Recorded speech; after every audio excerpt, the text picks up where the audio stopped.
أعمالنا من يهده الله فلا مضل له ومن يضلل فلا هادي له وأشهد أن لا إله إلا الله وحده لا شريك له وأشهد أن محمدا عبده ورسوله. اللهم صل وسلم على نبينا محمد وعلى آله وأصحابه ومن اهتدى بهديه إلى يوم الدين. أما بعد فقد قال الله تعالى في محكم تنزيله وهو أصدق القائلين: ومن آياته أن خلق لكم من أنفسكم أزواجا لتسكنوا إليها وجعل بينكم مودة ورحمة.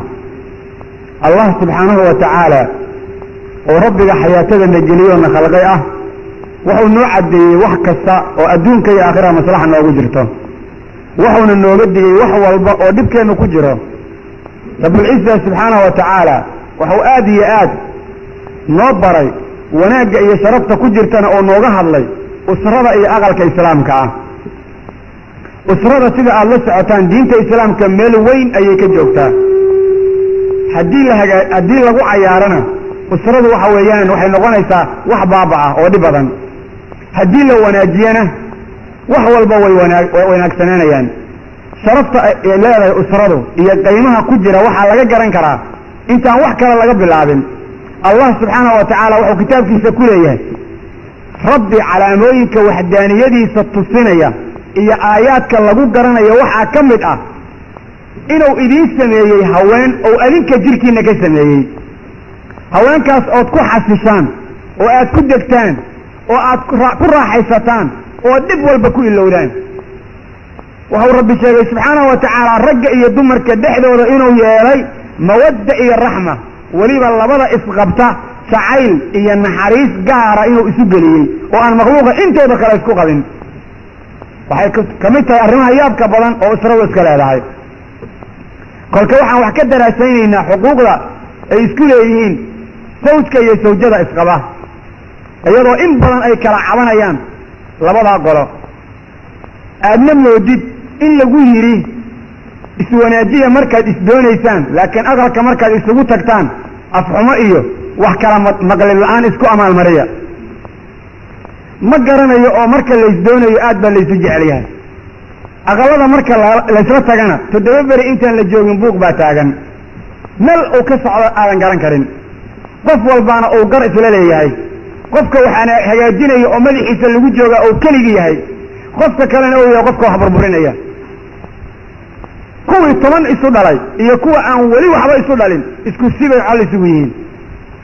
ilaa ay leeyihiin 10 da'aad aniga waxa weeyaan dulqaadkayga lagu wada joogay hadda isfuri rabaan. waa 10 kuwa isu dhalay meeshii gabow ka maraya waa waxyaa badan. kuwa 10 beri wada joogana noocaas oo kale weeyaan. marka qisadatan waa qiso qariib ah. in badan markaan masalada ku wareersanaa markii dambe ayaan fahmay meesha ay ka timid. marka aan fahmayna run ahaan waa muddo badan marka aan mawduucan xal u la'aa. mawduuca marka xalka iyo meesha dhibaatada ay ka taaganta waxay noqotay hal nuqdo kaliya. waxaad macna eegi kartaa haddaad doonaysid dhibaatooyinka aqalada haysta inaad ogaatid mujtamaca dhan dhibka haysta eeg diintii islaamka maxay dadku uga dhaqmaan. dhibaatada ku dhacday axkaamtii diinta islaamka oo dhan baa ku dhacday aqalada. marka dad salaadoodii hagaajin waaye ma aqalay hagaajinayaan? la. dad labiskoodii hagaajin waaye iyo waxay xiranayeen waxay cunayeen xalaal ka dhigila ma salaad bay ma waxay hagaajinayaan aqal? la. xajka ay xajinayaan, sakada ay bixinayaan, soonka ay soomayaan iyo diinta ay rumaysan yihiin nooc ka mida dad wax on ka wanaajin waaye ma aqalay wanaajin karaan? waa maya. way adag tahay inay wanaajiyaan mana dhici kartaba. marka dhibku meesha uu ka yimi waa halkaa. laakiin dadku hadday hal arrin ku socon lahaayeen waxaa xaqiiqo noqon lahayd aqaladu inay wanaagsanaan lahaayeen. haddii rabbi laga cabsan lahaa oo qof walba ou naftiisa rabbi uga bagan lahaa xuquuqda qofka kale ku leeyahana ou rabbi uga bagan lahaa oo qof walba is odhan lahay adoo keligaa ayaad rabbi hortegaysaa waxaa jiraa ma jireen. buuqa taaganna ma taagnaadeen. xal oon baa la heli lahaa. laakiin caalamka markaad eegtid dhibaato weyn baa haysata. kolka xuquuqda waxaan u qaybi doonaa 3 qaybood. qaybta ugu horeysa waxaan ka dhigi doonaa xuquuq mushtarig ah oo ninka iyo naagta laga wada doonayo dhinac kasta.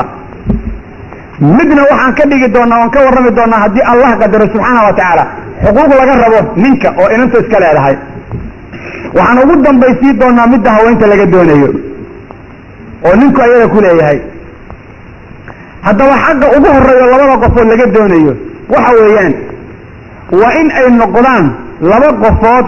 oo isjecel oo walaalo ah oo iswanaajida oo si dhaba isugu xihan.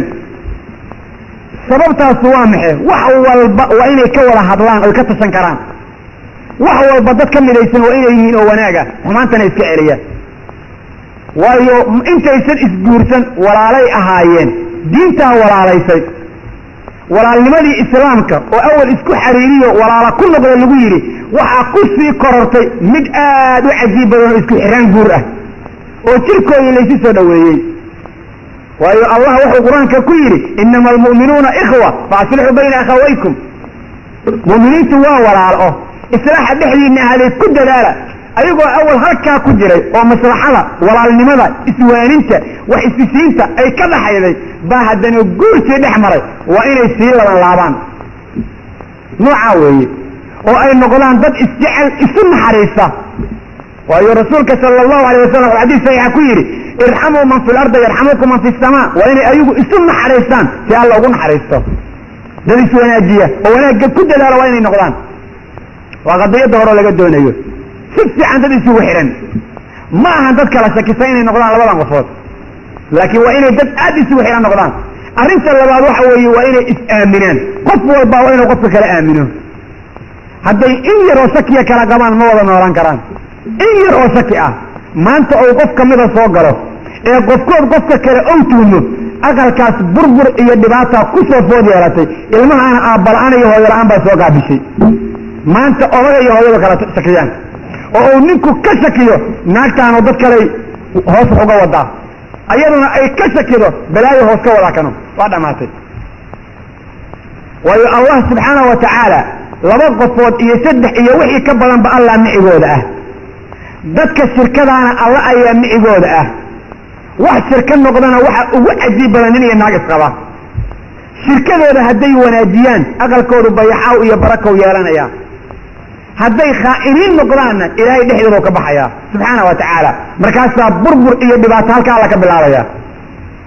waxay aqalad u hagaagayay waa nooca laysmaba aaminsanaba. qofba qofka kale tuhunsan yahy waxbuu ku tuhunsan yahay. war funaanada aad qabtid haddaad ku tuhuntid inuu dhargal iyo kuugu jiro wariir ka waran, meel kasta waa ku cunin. waxaad leedaha maradaa la iigu jiraa, maradaa la iigu jiraa, maradaa la iigu jiraa. markaasaad maantana isxoogin xataa jirku waa iska barbaranin beenbeen kaleya wax ku cun ayadoon la arag. niyadaadaa saasa. islaanta aad qabtid waa maradaadii. inay mara kuu tahay rabulciisa wuxuu yidhi mataqaanaa hunna libaasun lakum. haweenyahay ninkaagu waa maradaadii wa antum libaasun lahunna. haweenku arratir bay idin yihiin. nimanku adinkuna haweenka arratir baad u tihiin. labis laka labiska maxaa lagu yaqaanaa? in la dhowraa lagu yaqaana. mara kasta midda ugu quruxda badan 3 maalmood gudahood waa wasaqaysataa. maradu markay wasaqaysato ma la tuuraa? laa, saabuun baa loo soo gadaa, waa la dhaqaa, waa la waraa, waa la feereeyaa. markaa ka gadaal baa la labistaa. islaanta aad qabtid, marada aad qabtid sidaad u ilaalinaysid u ilaali. shaatigaaga waad dhowrtaa, wasaq markay gaartana waa dhaqdaa. inantana ogow 3 maalmood gudahoodba hal mar bay wasaqaysan. dhaqid bay kaa rabtaa. haddii aadan dhaqinna shaatigu way soo urin. didinku marku ka bato maanta dama gudaafad bay noqon, ayadii dhama way soo urinba khalaas. markaasaad arkaysaa nin iyo naag ilma isu dhalay oo isu soo uraya, qofba qofka kaloo sanka ka qabsanaya, xumaanta iskula joogaan. markaas ayadu waxay ku leedahay waxaas ayaa i cabiidinaya, banaanka iga yaallo, banaankan kala aalla. isaguna wuxuu leeyahay wallahna tan habeen usoo hoyaadeen ee haddi xaggeen ka aadaa. marka noocaa weeyaan. sababtaasna maxay ku dhacday? 3 maalmood gudahood markii gabadha ku wasaqaysatay dhaqidday u baahneed buu dhaqi waayey. ayada markuu ninkaanu 5 beri gudaheed ku wasaqaysatay way dhaqdaa. toobkeeda gacmo dheeraha iyo maskinteeda way dhaqataa, way dhaqi kari weysay. qof walba waa soo wara marka. dhaqidda la dhaqayaa waa maxay? waa in la waaniyo qofka, xaqa in loo sheego, xumaanta in laga manciyo, in loo dardaarmo, in la wanaajiyo oo laga soo galo wixii ilaahay yidhi ummadda ha lagu wanaajiyo. saas wax ku wanaagsananayaan. marka ikhwaani, haddaad doonaysaan aqalada inaad wanaajidaan rijaalan wa nisaa'an, rag iyo dumarba, qaata ilaahay subxaanahu wa tacaala erayada oo ku hadlayo sababta uu rabbi arratir uga cabiray ninka iyo haweenta dar bay isu yihiin waa wax cajiib badan xigma aad u fog baa ku jirta baa la yidhaahdaa waxay muslimiintu markay cabirayaan leeyihiin sida aan jirku arratir uga maarmin baysan ninka iyo haweenta u kala maarmin sida arratir kasta oo jirka saaran oo degdeg isugu bedelo baa labada qofood qof walbaaba degdeg isugu bedeli karaa xanaaq baa ku imaan kara waxbuu ka caroon karaa waxaan baa dhicin karaa waxay u baahan tahay marka wanaag in laga shaqeeyo sida marka loo wanaajiyo haddii kale waxba ma hagaagayaan abudarda sawjadiisa markuu la dardaarmayo muxuu ku yidhi kolkaan caroodo iraalli garay markaad carootaan ku raalli garaynayahay sida haddaana yeelina wallahana wada noolaan doonin buu yidhi aqal ma wada dhaqayno marka rabbi ha laga bogo subxaana wa tacaala wanaajiya aqaladiina ninka iyo naagtu waa inay is-aaminaan arratir bay isu yihiin dhar ha iska dhigteen si fiican dad isu aaminsan waa inay noqdaan oo qofka kale kalsooni aad u weyn ku qabo xuquuqda kaloo laga rabaa waxa weeye ixtiraam waa inay is ixtiraamaan qofka kale waa inuu qadariyo markuu hadlayo waa inuu dhegaysto waxa uu dirayo waa inuu ka yeelo waa inuu u dhaga nugul yahay wahaakada ixtiraamkaas oo gaaya aad u cajiib badan gaaray taasaa la doonaya laakiin xaggee ixtiraam ka jira odaga aqalka iska leh islaanta ilmaha ii dhashay kaan wada joogno tiina hedloodaheed ilmayow hooyadii ilmayow aabihii laa ilaaha ilaa ant af adaga inkaaraynu ku dhici weyne bal waxay isugu yeerayaan alarg war rabbi ka baqda subxaana wa tacaala waa wax qariib ah taan wada joogno bal ma inanta magaceeda ku sheego oo inay sawjadiisii ou jeclaatahay muujiyo markuu leeya taan wada joogno afkiisa wuu ka ilaalin waxuuna ka baqanayaa haddii magaceeda ugu yeeraya la arg in la yidhaha waa jecliya oo haddii lagu yidhaha islaantaada waa jecliya maxaa ka fiican soomaalida waxay tahay wax aad u qaab daran waxay qabaan hadday arkaan nin naagta u adeegaya waa sixrata alla taas way sixirta ninka haye sixir idinku dhacmaynbaa qaab darana war haddii lays wanaajiye ma sixir bay noqotay waa qariib waa sixirata lagu waa sixirtay haye goormay sixirtay sharcigaabaa saatanahe war sooma aadna arkay xadiis saxiix oo caaisha laga waraysanaya nabiga sala allahu alay wasalam rasuulka ka warran baa la yidhi markuu aqalka joogo kaana fii mihnati ahli bay tiri haweenkiisa u adeegi jiray sala allahu alay wasalam salaadda markay soo xaadirtaan hore ayuu ka tegi jiray adeege ayuu ahay adeegi aqalku ka shaqaynayey waa khayru khalqillaah sala allahu alay wasalam dumarka nabigu maxay ku odhanayaan mararka qaarkood rasuulka annagoo la jiifnaa marada aan kula jiifnaa dhiigga xaydku naga gaarayay rasuulku inta naga qaado oo dhiigga xaydka meeshuu ka gaara ka soo dhaqo ayuu ku dukanayey nimanka naga maxay qaban soomaalidu naha ii soo dhawaani wejiga nabra iga soo baxayaane naag xayd qabta dhib kuusoo dhawaato subxaanaka yaa ilaahay yuhuuddaa wax u galeen ilaa yuhuuddaa saa qabta maogtahay ina naagidhii qabto loo soo dhawaan waa ra'yi yuhuudeed ilahayna uu ka sheekeeyey nabiguna aad bu uga hadlay in yuhuuddu waxaa qabto oo naagta laga dogo aqalka looga baxo waxaad arkaysa haddii iyadoo nabra kugu yeelin la arko ma naagidhii qabtaa kugu neefsataa lagu leeyahy haye subxaanaka yaa ilaahay war xaggee waxaan laga keenay umu salama waxay leedahay anoo rasuulka la hurdaya ayaa dhiigga xaydkaga yimid wantega dharka loogu talagalan soo xirtay rasuulku uu arka ma dhiiggaa kugu dhacay haa kaalayla soo jiifta ui hal go-ayoo la hurda bay tiri nabiga salawaatullahi wasalaamu calayh marka caaisha ka sheekaynaysa nabiga dhaqankiisa marka dhiig xayd oo nagu dhaco farjigeenna bis ayuu mara nabigu ku aadi jira bay leedahay jirkanaga intiisa kalena caadi bay u ahayd nabiga salawaatullahi wasalaamu calayh haye markaan wax cunayno meesha aan anigu afkayga ka qaado nabigu afka saara dee dhareerkaygu meesha ku yaallo biyaha meeshaan ka cabo caanaha meesha dhareerkaygu ku yaallo nabigu ka cabi jiray leedahay caaisha radiallahu canha haye adigana maxaa leedahay waaba ka faaninba islaanta aad qabto inaad wax la cuntid iyo dhareerkeeda inaad tiraa waa dhareerkeeda walaalay waa carfaya iyo waxaas waaba ka faanin si kale kula tahay qolada ciyaal elfiska la yidhaha ciyaalsiyaha loo yaqaano ma intay banaanka joogaan aan jecel abaayaday weeyaan hadhowdiina maba anti waa dameer cusub si kale noqonba marka hore wuxuu leey abaayaday weeye wadnaha isaas weeyaan waa kida haye biyahan ka dhex arkaa haddaad biyaha ka dhex aragto waxaa marka dambe nacdo subxaanaka waa ilahay ka baqa subxaana wa tacaala waxaan wax jira maahan diintan ilahay aan lagu cayaarin dad dhaqan hagaagsan ku wada noolaada ha la noqdo oo ha la joojiyo xumaanta iyo qurxiga lagu wada dadkan hays ixtiraamin ixtiraam aad weyn baa labadan qofood looga baahan yahay haddaan meesha ixtiraam jirinna wax hagaagaya ma lahan ninka iyo naagta xuquuqda isku leeyihin waa ixtiraamkaa midda kale qof booba oo inuu qofka kale la doona wanaagga siduu rasuulku xadiis saxiixa ugu yidhi laa yu'minu axadukum xataa yuxiba liakhiihi maa yuxibu linafsi wanaagga caafimaadka khayrka waa inay isla jeclaadaan taasaa la doonaya xuquuqda ay isku leeyihiin labada qofood oo mushtariga waxaa ka mid a إن أي دينت على وقت والبإسكبر رجيان ويسن نقضان كالمه وتعاونوا على البر والتقوى أيوة كأن بقاليا حديثك الصحيح يا النبي رحم الله رجلا قام من الليل فصلى وأيقظ أهله الله أن حرسا من كعي إيدك سوجدي سنبرا رجي مركا دكتي وهدين جوده وردنا اسكت جلي يعني وردنا يكون كافي نضح في وجه الماء ورحم الله امرأة قامت من الليل هويني أيضا كعلي الثلاث دي أكعلي دكتي والصوت كي نبرا رجلي هذا وردنا ككئ ويانا وجه بيه وصيرتنا الله أن حرسونا بقويري صلى الله عليه وسلم هو ما أنت إسقلا سيدي أقبليين ما صلاة بيسوك عيان ماي waxaan arki jiray samaani ayagoo isu kiciyaano salaadan aan isu kicin ma la dukado waan dhalma lahayo meel baa u kala lahayo quraacda waa loo digi laakiin salaad leeyahay la isu kiciyo salaad waajib la isu kiciyo waa kala ma yujid hay sagala dhex markii marada iska soo jiideen caanaha ay siinayaan way karaan waa yaab kala salaad dukado kuma dhigi karo qariib weey oo rabbi laga boqo subhanahu wa ta'ala waruuxa aqaladeena u burburan oo musiibadu noogu dhacdo nooca weeye ee aqaladeena aan wanaajino oo aan u soo laabana diintana waxay noo dirayso ragga iyo dumarka xuquuqda isku leeyahay caamka taas ka mid ah arrimaha aan sheegnay hadday sidaa u ilaaliyaan waxa laga rajaynayaa inay guur badan soo hooyaan wa ilaa hadan taa la yeerin oo la kala shakiyo oo la is-aamini waayo oo la is-ixtiraami waayo hadda khalaas way isku dhamaatay arrintii dhamay way burburtay wax wanaaga oo soo socda meesha ka imaanaya ma jiraan waxa kale xuquuqda la iska doonayo ka mid ah waa in ay is-xurmeeyaan xagga sodohnimada musaaharada kala qabida ilma wax la kala qabo waa in la xurmeeyo macnaheedu waxa loola jeedaa waa inuu ninku xurmeeyaa sharaf iyo qiimo badan u yeelaa inta uu qabo dadka ku yimid madaxeeda oo ehelkeeda ah musaaharadu kala dhaxayso waa inuu wanaajiyo aabaheed iyo hooyadeed iyo walaaladeed ayaduna waa inay ninka ehelkiisa aad u wanaajidaa xuquuqda la isku leeyahay weeyaan xurmatul musaahara ayaa aad loo doonaya in la ilaaliyo waa laazim haddaan la ilaalin waxba ma jiraan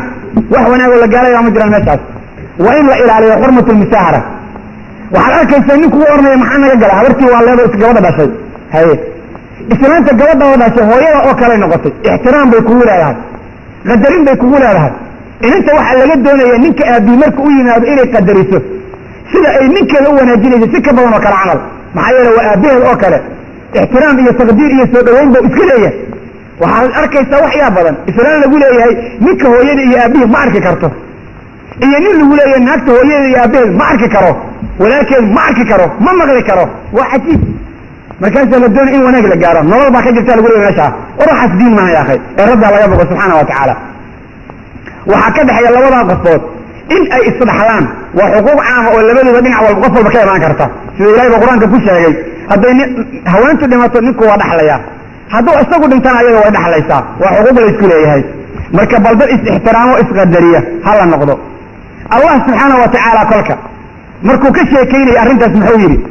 wajacala baynakum mawaddatan waraxma ninka iyo haweenta dhexdooda jacayl naxariis ay ixtiraam ayaa alla dhex yeelay halkaas waxaad ka garanaysaa ninka iyo gabadha inay isjeclaadaan waa in laba qofoo israbta ay yihiin waa inaan ninka iyo gabadha aysan guurkooda ahayn inta li xalaal laga qaato ama dhowr boqol oo lacag ah kiilo mayada kaa xoog badan mawadda iyo raxma liajli haada ayuu rasuulku axaadiis aad u fara badan ku yidhi haweenta aad guursanaysa iska soo eeg sala allahu alay wasalam oo ragga u fasaxay inay dumarka soo eegaan ay guursanayaan soo eegiddana macnaheeda loolama jeedo inta kaxayaan baa ragga ka soo casaysiinaya kaasu dayiid weeye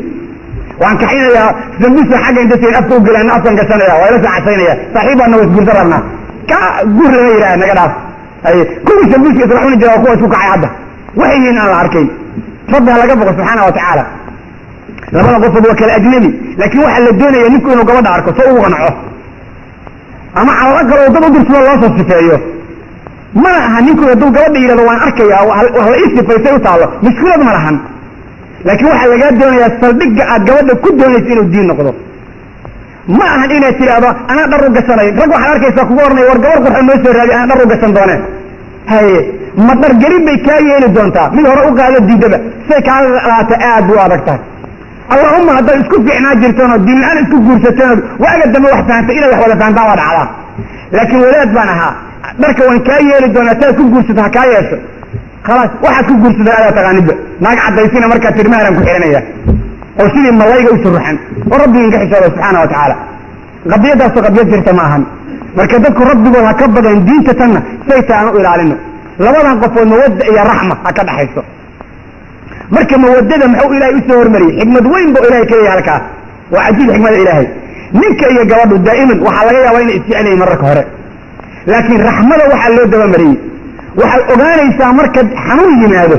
ama gaajo iyo dhib yimaado ama inintaan inta walacdo aad u tabcanto dhib yimaado xubbigii faraha badnay oo laysu qaba waa yaraanaya maxaa yeele qulubta bani aadamku waa daciif waxna ma xamili karto maxaa soo haraya raxmaddii isu naxariista nolol baad isla soo marteen dad isku wanaagsan baad ahaydeen dibka idin qofka soo gaara qofka kale u dulqaado qofka u naxariisto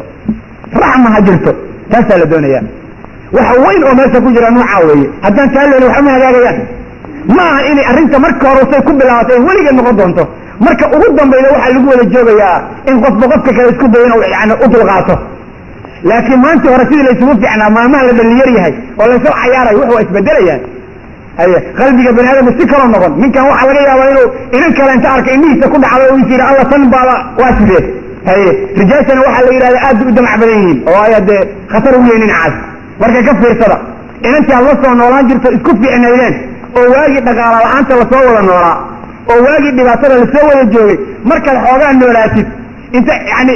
danteeda isaga baxdid xagga iyo xagga iyo xagga ku guurso waxay ragga qaar yaqaaniin waxaasi diin maahan ilaah laga xishooda subxaana wa tacaala ragga waa loo ogolaya 4 naagood inay guursadaan sharcigaa u fasaxay laakiin waa inaan eexasa jirin waan ogaan doonaa haddii rabbi qadaro subxaana wa tacaala kolka mawadda iyo raxma ha jireen dad labis isu ah ha la ahaado sidaa ha laysku wanaajiyo oo rabbi aan ka baqano subxaana wa tacaala si aqaladeenna iyo ilmaheenna ay sharaf iyo qaymo u yeeshaan rasuulka sala allahu alayh wasalam wuxuu u sheegay ninka muslimkaa markuu la hadlayey laa yafrag mu'minin mu'mina ninka mu'minkaa gabar mu'minada iyo u caroonin maxaa yeelay in kariha minhaa khuluqan radiya minhaa khuluqan aakhar haddaad akhlaaqdeeda qaar kamida nacdid wax aad jeclaataad ku arki doontaa weligaa ninka muslimkaa ku talagal arrintaas ayadaa isku day inta aad haweentaada wanaaji kartid inaad wanaajidid in alla intaad ixtiraami kartid ixtiraam isku day inaad fadhiga ugu adeegi kartid saasaa lagaa doonayaa ninka muslimka waxaa laga doonaya noocaa weeye laakiin maan inuu yidhahdo may addoonsanaysaa taa maaha arrinto meeshaan wax ka weyn baa ku jira ninka muslimkana waa inuu waxyaalo badan ka fekeraa oo ay sawjadu ka haydo taasaa la doonayaa xuquuqda marka ay sawjadu ku leedahay sawjka daan u soo gudubno qaar waxaa la yidhaha waa maali xagga xoolay ku saabsan yihiin qaarna waxaa la yidhaha waa waxaan maal iyo maado ku saabsanayn oo nooc kala ah markaan uu soo qaadano maalka xaggiisa xagga maalka waxaa ninka laga rabaa mahar nafaqa iyo waxa la yidhahda yani jihaaz jihaaska waxaa loola jeedaa aaladda ama alaabta lagu jiibsado ama wax lagu cuno ayaa la yidhaahdaa ninka ayaa mas-uulka waxyaalahaa maharka inanta isagaa bixinaya nafaqada isagaa dhiibaya wixii lagu noolaan lahay iyo aqalka lagu jiifanaya isagaa ka mas-uula waa inuu soo diyaariyaa taasaa laga dooni rijaasha waxaa laga rabaa inay weliba xaqa saaran in alla intay kalaan ka soo baxaan waayo allah subxaana wa tacaala wuxuu ku yidhi markuu ka hadlaya maharka wa aatu nisaa saduqaatihina nixla fain jibna lakum can shayin minhu nafsa fakuluuhu hanii'an marii'a hadalkaa loo fiirsada siiya dumarka maharkooda siisma siiya hag warwareejinina maharka dumarka ha layska deeyo waxay oqoon jireen gobollo aanu garanayo dadku nool maxay dhihi jireen 40 bay sheeganaysaa sheekh igula xir hayga xugayso aniga hayga xugayde bal hayga qaadatan igula xir waa maba la siinayaba maba yaqaaniinba dadku say u badan yihiin inay dumarka mahar siiyaan ninka waxaa laga doonaya inanta inuu maharka u sallimo waa xoolaa iska leedahay maanta lagu caqado waa inaad u sallintaa ama markaad la aqal tagtid ayadaa iskale ha sadaqaysato ha ku siido meel ha dhigato wax rabtaa ku samayso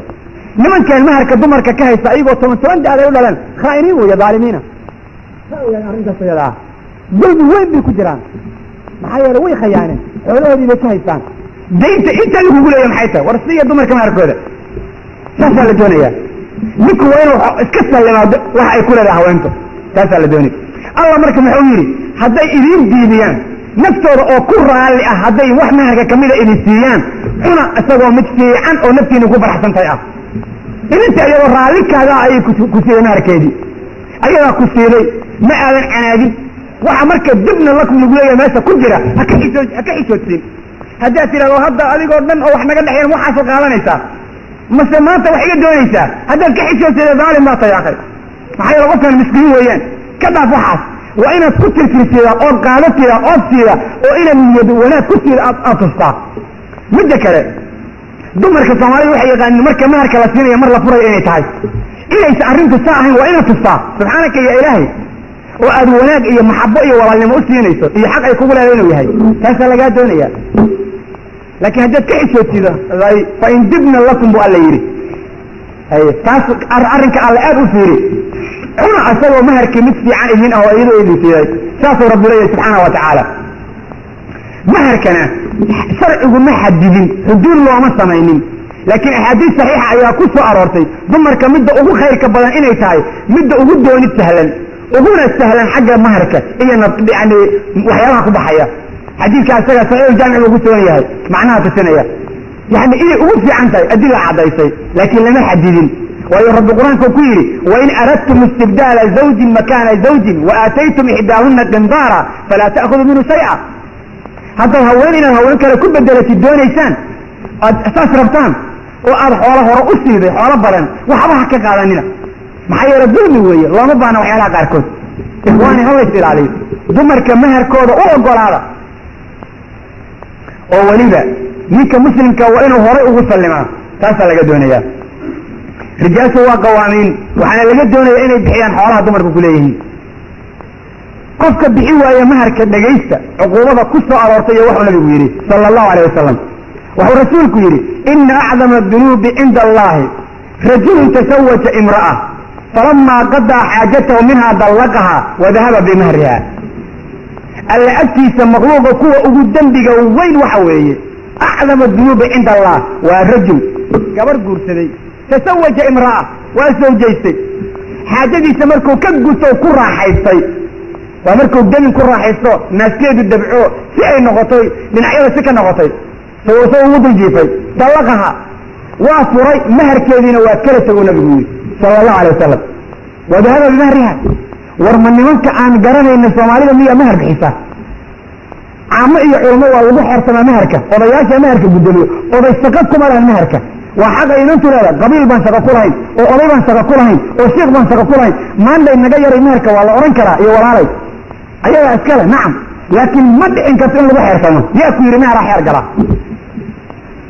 nikaaxan laga yidhaha nikaax shiqaar buu isugu yimi shiqaar nikaax la yidhaah nikaaxa shiqaarka la yidhaha ma garan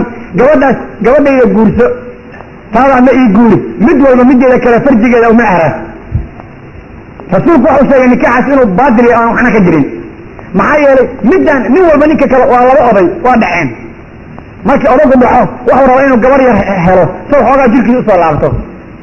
markaasuu gabar oo dhalo 15 jir oday kaloo dhaca siinaya asaa 15 jir baa la siin mid walbana farjigeeda mahar looga dhigaya midka kale yacni oday soo meesha igama soo gelin waan uga digayaa dadka muslimiinta ah weliba dadka gabdhaha dhalay odayaasha dhacay oo waha ku tukubaya ha siinina gabdhaha da'da yar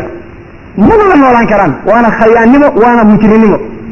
hadday ayadu doorato oo inta la khiyaar geliyo ay tiro waan la noolaan karaa nacam laakiin odayaasha gabdhaha lagu kasbayo ama la leeyahay waan ku inkaaraya haddana oga guursan war guurka aawo mawadda iyo raxma loogu talagalay gabadha aniga ma la cayaartay rabtaa haye waa ina yar markaasaa mid yani inantii ay dhasay ayada dhali karto mid oo gabadhow dhala ayada dhali karta baa lagu dari markaasaa lagu olay oo lagu garaac hadday diidana waa loo gey naagta ninku ma qabaa ma qabo dadka annagana waxa qaabdarrada u keenay naagtu haddaysan ninka rabin guurku ma qaban karo soo garanaysaan sidaa darteed ilmuhu waxay noqonayaan baba lama yaqaanba meesha balaayaaba ka timidba haddii laysii farfargeliyo arrinta waa xumaan wiil yar baa leeyahy waa lagu siin ayshanaada waxaa arrintaas aad ugu ceebaysan dhallinyaradii xerta ahaan jirtay habray guursan jireen cilmiga ay bartaanna waxay dadka u gaarsiin waayeen habraha darteed saasay arrintu ahayd waxaas wax jir maaha la iska ilaaliyo wax noocaasoo kalaa looma baahna ninkii haween guursaday ee intay dantooda ay ka gutay maharka kala tegey waa ninka dadka ugu daalimsan buu yidhi rasuulka ilaahi sala allahu alay wasalam waxaa ku xiga warajulun istacmala rajulan fadahaba biujrati nin ii shaqay ku yidhi ee markuu u shaqeeyey ujradiisii kala tegana waa acdamu dunuubi cinda allah dadka darawaliinta ay u shaqeeyaan iyo dadka maqaayadaha looga shaqeeyo iyo dadka wax loo qabto dadka idiin shaqeeyo ujuradooda siiya ninkii sii waaya acdamu dunuubi cinda allahi uu nabigu yidhi sala allahu alay wasalam axadkii saddexaad waxa weeye wa aakharu yaqtulu daabatan cabasa xayawaanka ilaahay neef ka mida qofkii cayaar u dilay cabas iyo cayaar ugaar buu dilay bahal buu dilay waa ku edabdaro u dilay bahal wax cuno oo dilayo ma ahayn mid uu qala raba ma ahayn mid kale ma ahayn cayaar iyo edabdaro u dilay axadka noocaasana waa acdamu dunuubi cinda allahi danba saasuu yidhi sala allahu alay wasalam xadiidkaas waa xasan xaakim iyo bayhaqi baa soo saaray cabdullahi bin cumar baa laga wariyey marka ninka muslimkaa xaqa laga doonaya muxuu noqday ha siiyo inanta uu qabo maharkeeda ha ku dadaalo inuu gabadha maharkeeda siiyo yaana laga khayaanin dumarka maharka ay qabaan maharka iska leeyihiin qadiyadda kale waxa weeye oo ninka laga rabaa ha u diyaariya inanta alaabta ku noolaan laheed wax kastoo aqalka looga baahan yaha diyaariyo alaabtii firaaskii wahaakada sawjkaa laga rabaa inanta shay intaa kamida la weydiin maayo xadiid baa jira nisaa-i qorayo oo odhanaya rasuulka sala allahu alay wasalam wuxuu wax ka bixiyey alaabtii faadimo loo dhigayey xadiidkaas buuxsi baa ku sugan sidau albani sheegayo laakiin xadiid muslim ku sugan baa jira odhanaya rasuulka sal lla ly slam ku yidhi firaashun lirajuli wa firaashun liimra'ati wa firaashun lidayfi wa haalitun lidayfi waraabicu lishaydaani halkaas waxaa ka garatay in firaash loo baahan yahay firaash waxaa iskale ninka midna haweentiisa midna martida kan afraadna shaydaan baa iskale nabigu yidhi sala allahu alayh wasalam oo looma baahna macnaha halkaa marka waxaa laga rabaa ninka meesha ay sawjadiisa ku noolaan ha diyaarsho taasaa la doonayaa hadday isu kaa diiddo gabadha inta maharka sii weydo waxay culimmada odhanayaan qaar ka mid a sida fuqahada oo kale waxay odhanayaan ninku hadduu maharka gabadha bixi kari waayo oo ay ku tidhaahdo isuma kaa ogoli ma ku dambaabayso sidaa culimmada agsarkooda ayaa qaba waa inuu maharka bixin karaa hadduu awood u yeelan kari waayo asay tira kaa sugan maayo ee adoon gacanta ii gelin aniga ima taaban kartid waa khatar marka iska maslaxay walba waxaa la iska rabaa waa nafaqa nafaqada maqsuudka looga muraadayo waa waxay sawjadu u baahan tahay oo cunto ah oo aratir ah oo in loo adeego ah oo daawo ah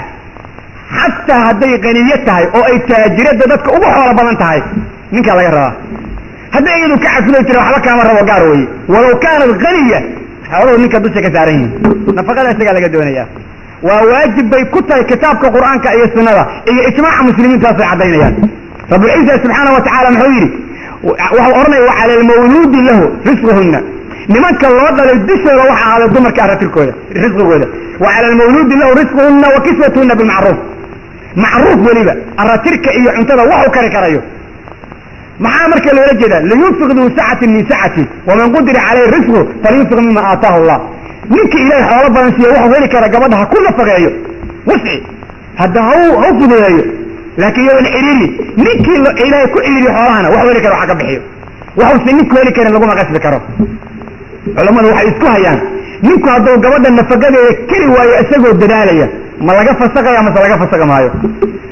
jamaahiiro culamada ka mid waxay dhaheen waa laga furayaa hadday u dulqaadan weyso waxay yidhahdeen culamada in badan oo kalena ma laga furi karayo sida aqwaal ay xanaabiladu leedahay maxaa dhacay asxaabu rasuulillah fakri nin naag looga furay lama sheegin bay yidhahdeen halkaasay la aadeen nin looga furay lama sheegin waana la ogyahay inaan rag ka mid aqaladooda dab laga soo shidi jirin marka say ku dhicin kartaa bay leeyihiin adigu halkaas muran baa ka jira culamada dhexdooda nafaqada ninkay waajib ku tahay gabadha ha nafaqeeyo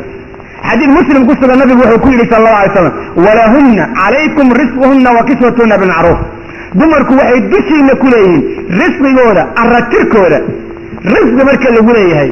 wax alla waxa lagu noolaada ayaa la yidhaahdaa aratirka waxaa loola jeedaa ceebteeda qari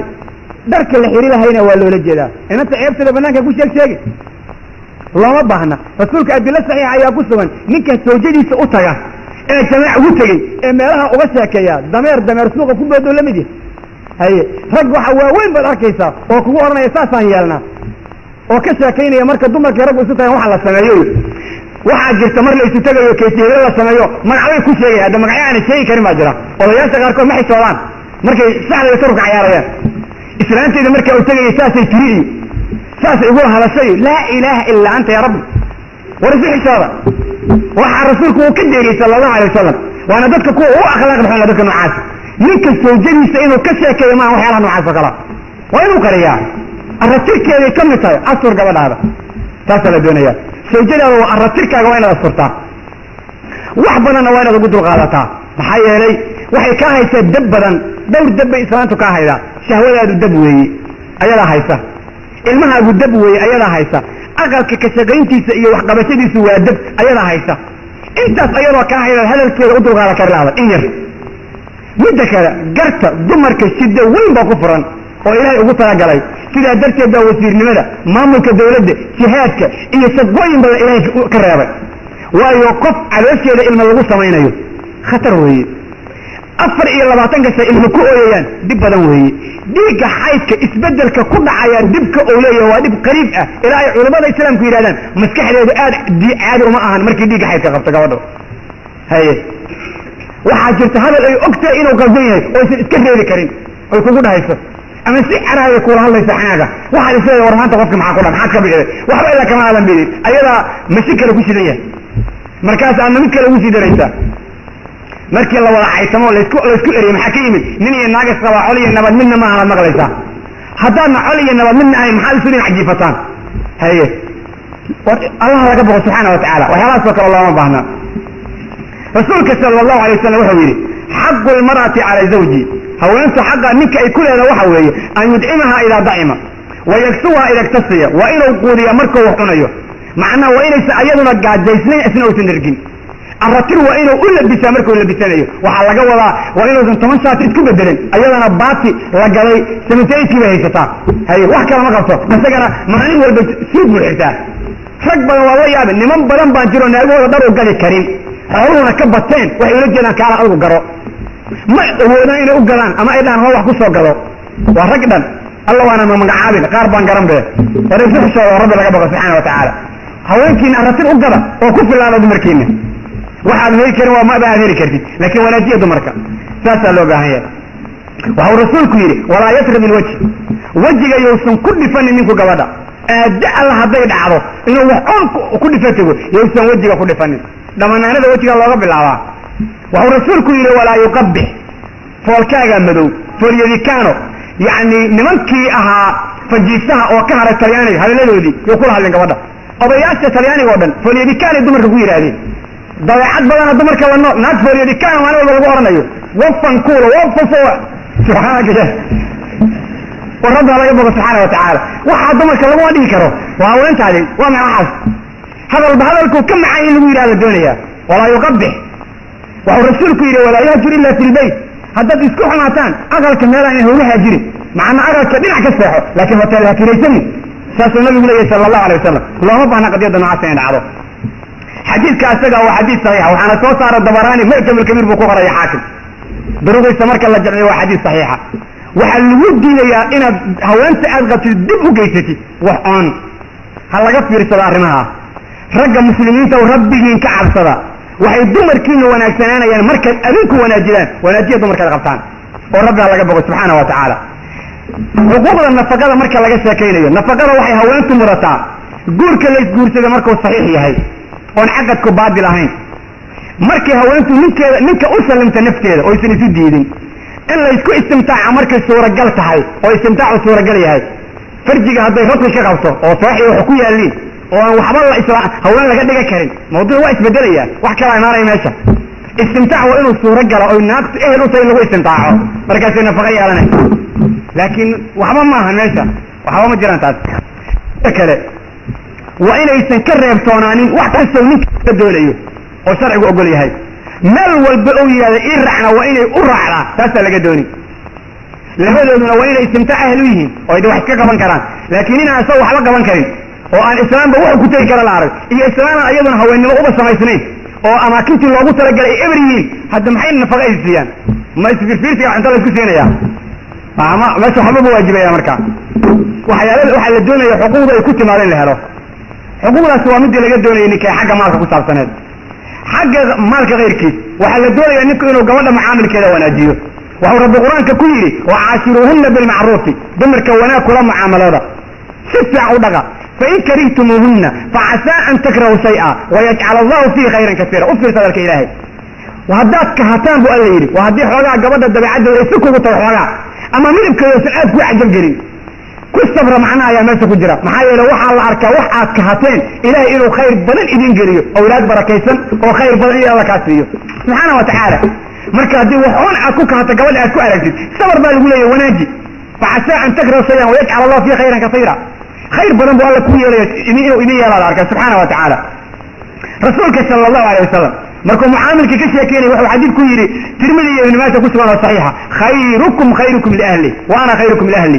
nimankiina waxa ugu khayr badan ninka dumarka ugu wanaaji og aniguna ninka dumarka idinkugu wanaaji og baan ahaa yidhi sala allahu alay wasalam ninka idinkugu wanaaji og baan yidhi haweenka raggana waxa ugu khayr badan ninka dumarka ugu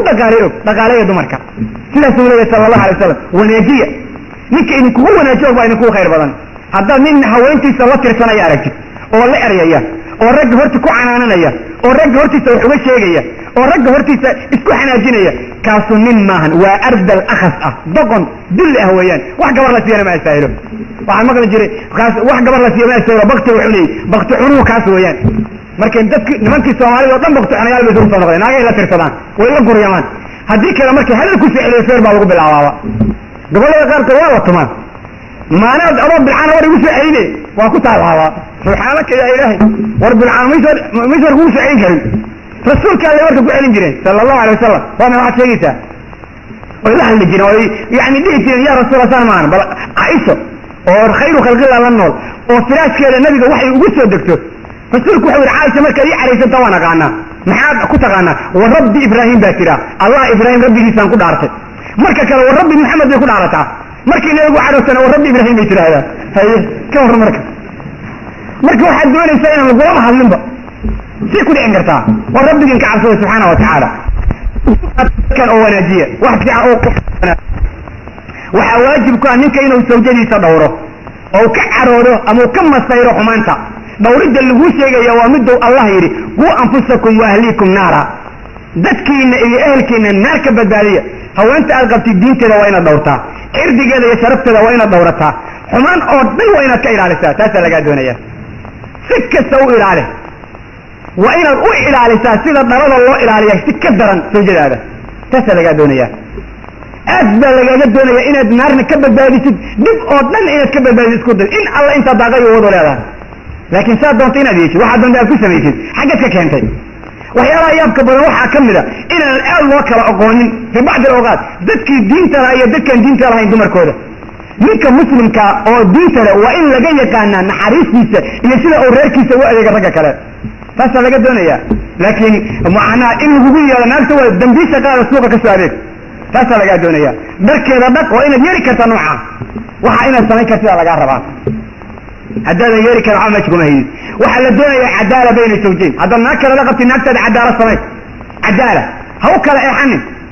midda kale xubbiga qalbiga in la sini kari waayaa laga yaabaa sida ilahay ba qur-aanka ugu sheegay laakiin sida kale usin waayo rasuulku muxuu yidhi idaa kaanat cinda arajuli imra'ataani falam yacdil baynahumaa jaa yawma alqiyaamati wa sidquhu saaqit haddii laba haween ay agtiisa yihiin oo mid kamida u iisho maalinta qiyaamada wuxuu yimaadaa isagoo dhinac u guraaranoo sidaa ah ayuu yidhi sala allahu alay wasalam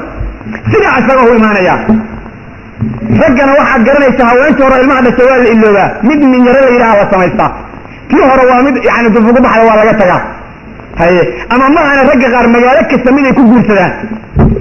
weliba wadaadadu ha iska dhaqeen mahmaayo xun oo ay soomaalidu taqaano oo aad u khayr daran mahmaayadaasna haddaad baratid waa wax aad u xun waxay yidhahdeen dameer iyo ninka wada ilaah meesha wax loogu qaybinaya hana joojin waa dameer iyo ninka wada sida dameerka ninka wada u galo waa taqaan iyo wadaad iyo naagta u qabo maxaa yeele wadaadadu xagga miday ku guursadaan way ka tageen naagaas yaaray u qaadan jireen saasaa laga hadlayaa markaasa waxaa laga sheegaya meelahan oday gabar ou dhalay sukaansaday inuu dhalay aan ogeyn saasoo kale waxaasoo kale ka warran war waxaas ilaahay looga boqo subxaana wa tacaala guurkan laleeyahay ilmaha meeshay doona ha yeelin hala iska dhaafo culammadu marka ha iska dhaqeen mahmaayada xun oo qurunka oy soomaalidu bixiyeen oo dumarkooda ha wanaajiyeen ha lagu wada dhaqmo si sharaf iyo qiimo leh taasaa laga doonayaa dadka xuquuqdaa ay dumarku leeyihiin rijaashow ilaaliya oo rabbigiin ka cabsada oo uga soo bax alla darti waxaan uga soo gudubnay intaa xaqa ninka lagu leeyahay waxyaalo badan oo kale intaas ayaan rajaynaya inay uga filan tahay xaqa ninka yani marka kasi xaqa haweenta lagu leeyahay ninku kuleeyahay xaqa uu ninku haweenta kuleeyahay waxaa ka mid a haweentu waa inay ninkeeda ku adeecdaa wax walba oo macsiyo ahayn waa inay nafteeda iyo maalkiisa ilaalisaa waa inay ka reebtoonaataa wax kasta oo ninkeeda ciriiri gelinaya naftiisa wax kastoo ninkeeda ciriiri gelinaya waa inay ka reebtoonaataa وإن يسن وجهي سوح أو كهنا يكون سمينين هاي صورة أو كهنا وإن يسلسل هرتاجين وحياه أصلا قرنا وإن يسن سوحرنين على دون يسوى البا أو نكيد الرالي كله وإن يكون داشا هذا هو أنتم نكيد الرالي قريسو أيضا حقوق ربي كله يقول ليس وهو الرسول قال الله أبا قال لنا جنة قريسو صلى الله عليه وسلم حديث ابن حبان يغيرك قصة النبي وحكيري إذا صلت المرأة خمسها هو أنت هذا سنة الصلاة رسولة أي تهوئل على الصف وسامت شهرها بشهر رمضان كان سيدا الله قلت لقى الأسرة حالان تكسرنته وحفل الفرجها أو تركي للزينة كحف لسه أرى ترك الله قلت لقى فقر إلى جركي وأضاع زوجها من كذا أي قعد على واحد كسر أو وناقل على الله كجرين وحاولت نوع سلوير هذا ادخل الجنة من أي أبوابها الباب الجنة من الله متكاد دون تتكجل سلوير هذا من الله متكاد دون تتكجل الباب الجنة dumarku hadday ay dhihi lahaayeen mana la adoonsanayo waa kida waxa hadday janna inantii jannad doonaysaa rabbiga khalqay waajibkiisa ha ilaaliyo hana raali garayso ninkeeda hadday nin qabto ha raali garayso haddaad ninka ku qaba raali garay weyso camalkaaguna meel uu ka baxay la arkin maayo janna allana ku tashan maysid ku talagal sidaa inanta muslimadda waa inay nooca ku talagashaa dumarka nimankooda la tirsanayo oo eraga badan leh oo qaylada badan leh oo aan laga karin xagga iga sii jeeso iga aamus ربي ولا كبر سبحانه وتعالى ولا تقانيد مرك قاركم ناغا هي نمنك الصومالي wax nin iyo wax naaga ma yada nima masaqan lama kala garanayo bisuma taliyaan qof la qaba ma taqaanid kee la qaba ma garan kartid halkan ayadu awaamir bixinaysa asna halkan awaamir bixinaya ربنا وحو قرآنك كوير الرجال قوامون على النساء بما فضل الله به بعضا على بعض وبما أنفقوا من أموالهم رجوا قوامين ما ملك دمرك إستة جدا ليهين سكة سوا أيوة ما ملك أسكاله وإني وحكم مقلان دمرك الرجع إلا أبا كفة در عقلك يود يحاربا حولها أيوة بحية الهويري إن انتهى يكسر الله مركب الهويري فالصالحات قانتات حافظات للغيب بما حفظ الله دمرك السوسوبان اللي أكتي سرعلين لو جيهي إلا الصالحات وحا ليرا حق رب كوة قلتي إيا حق الدمر كلينا وضمر الله الدعاء نمك قضاء الدعاء oo jirkooda xumaan oo dhanka ilaaliya iyo wixii ilaaliya lagu yiri sida ilaahay u ilaaliyo subhanahu wa ta'ala marka ilaalinta rabbi ilaaliyo u ilaalinayaan in hablaha muslimaadka saasa laga doonayo inay gartaan wartu marka in badan oo kamid ah waa la yaabaysa ajiib baa jirta ajaa'ib badan ilaa la yaabsan yahay oo loo tiri kari laayahay meeshaan waxay yiraahdaan Soomaalidu nin baa yiri geeri ugu tunta mid ama jabtayra kuma jirin rijaashii ku cajab galimayaan dumarkuna waa ka sii xaq jiraanba waa ka sii xaq jiraanba waxay yani waxaad arkaysaa inay furinka hadday ay u degdegayso oo ilaahay maxaa ka macna mamidan weynay hadii la furo wax alla waxay rabtaan ay ku hadlayso war isu xishooda hablaho oo rabbiga ka soo ka baq sagaal canug iyo ama toddoba canug in ku joogo midba oo ninka dhalo kuguma fiicna ee rabbiga ka xishoo oo saraftaada ilaali rasuulku wuxuu yiri sallallahu alayhi wasallam markuu ka sheekaynayo dumarku inay rag adicaan inay qasab tahay isnaani la tujaawizu salaatuhuma ru'usuhuma laba qofood salaadoodu madaxa ma dhaafto عبد أبغى من مواليه أظن كبدون تجدتي أظن يعني سيد كواها إلى وصل الله حتى يرجع إيه وامرأة عسد زوجها هويني نكيل عاسدي حتى يرجع حتى ترجع إلى أي نكيل وصل الله من يسر على قرينيسو صلاة جيد ومضى حلاف ما يسوي صلى الله عليه وسلم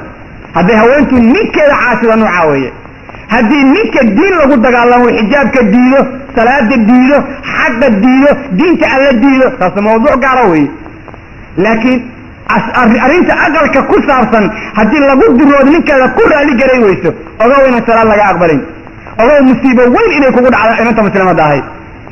حديث كسوة صحيح حاكم بأسوة صاري رسولك صلى الله عليه وسلم أدلة صحيح مسلم حكيري هدو نيكو هو أنت سفراش كويرتو ويسؤتك ويرو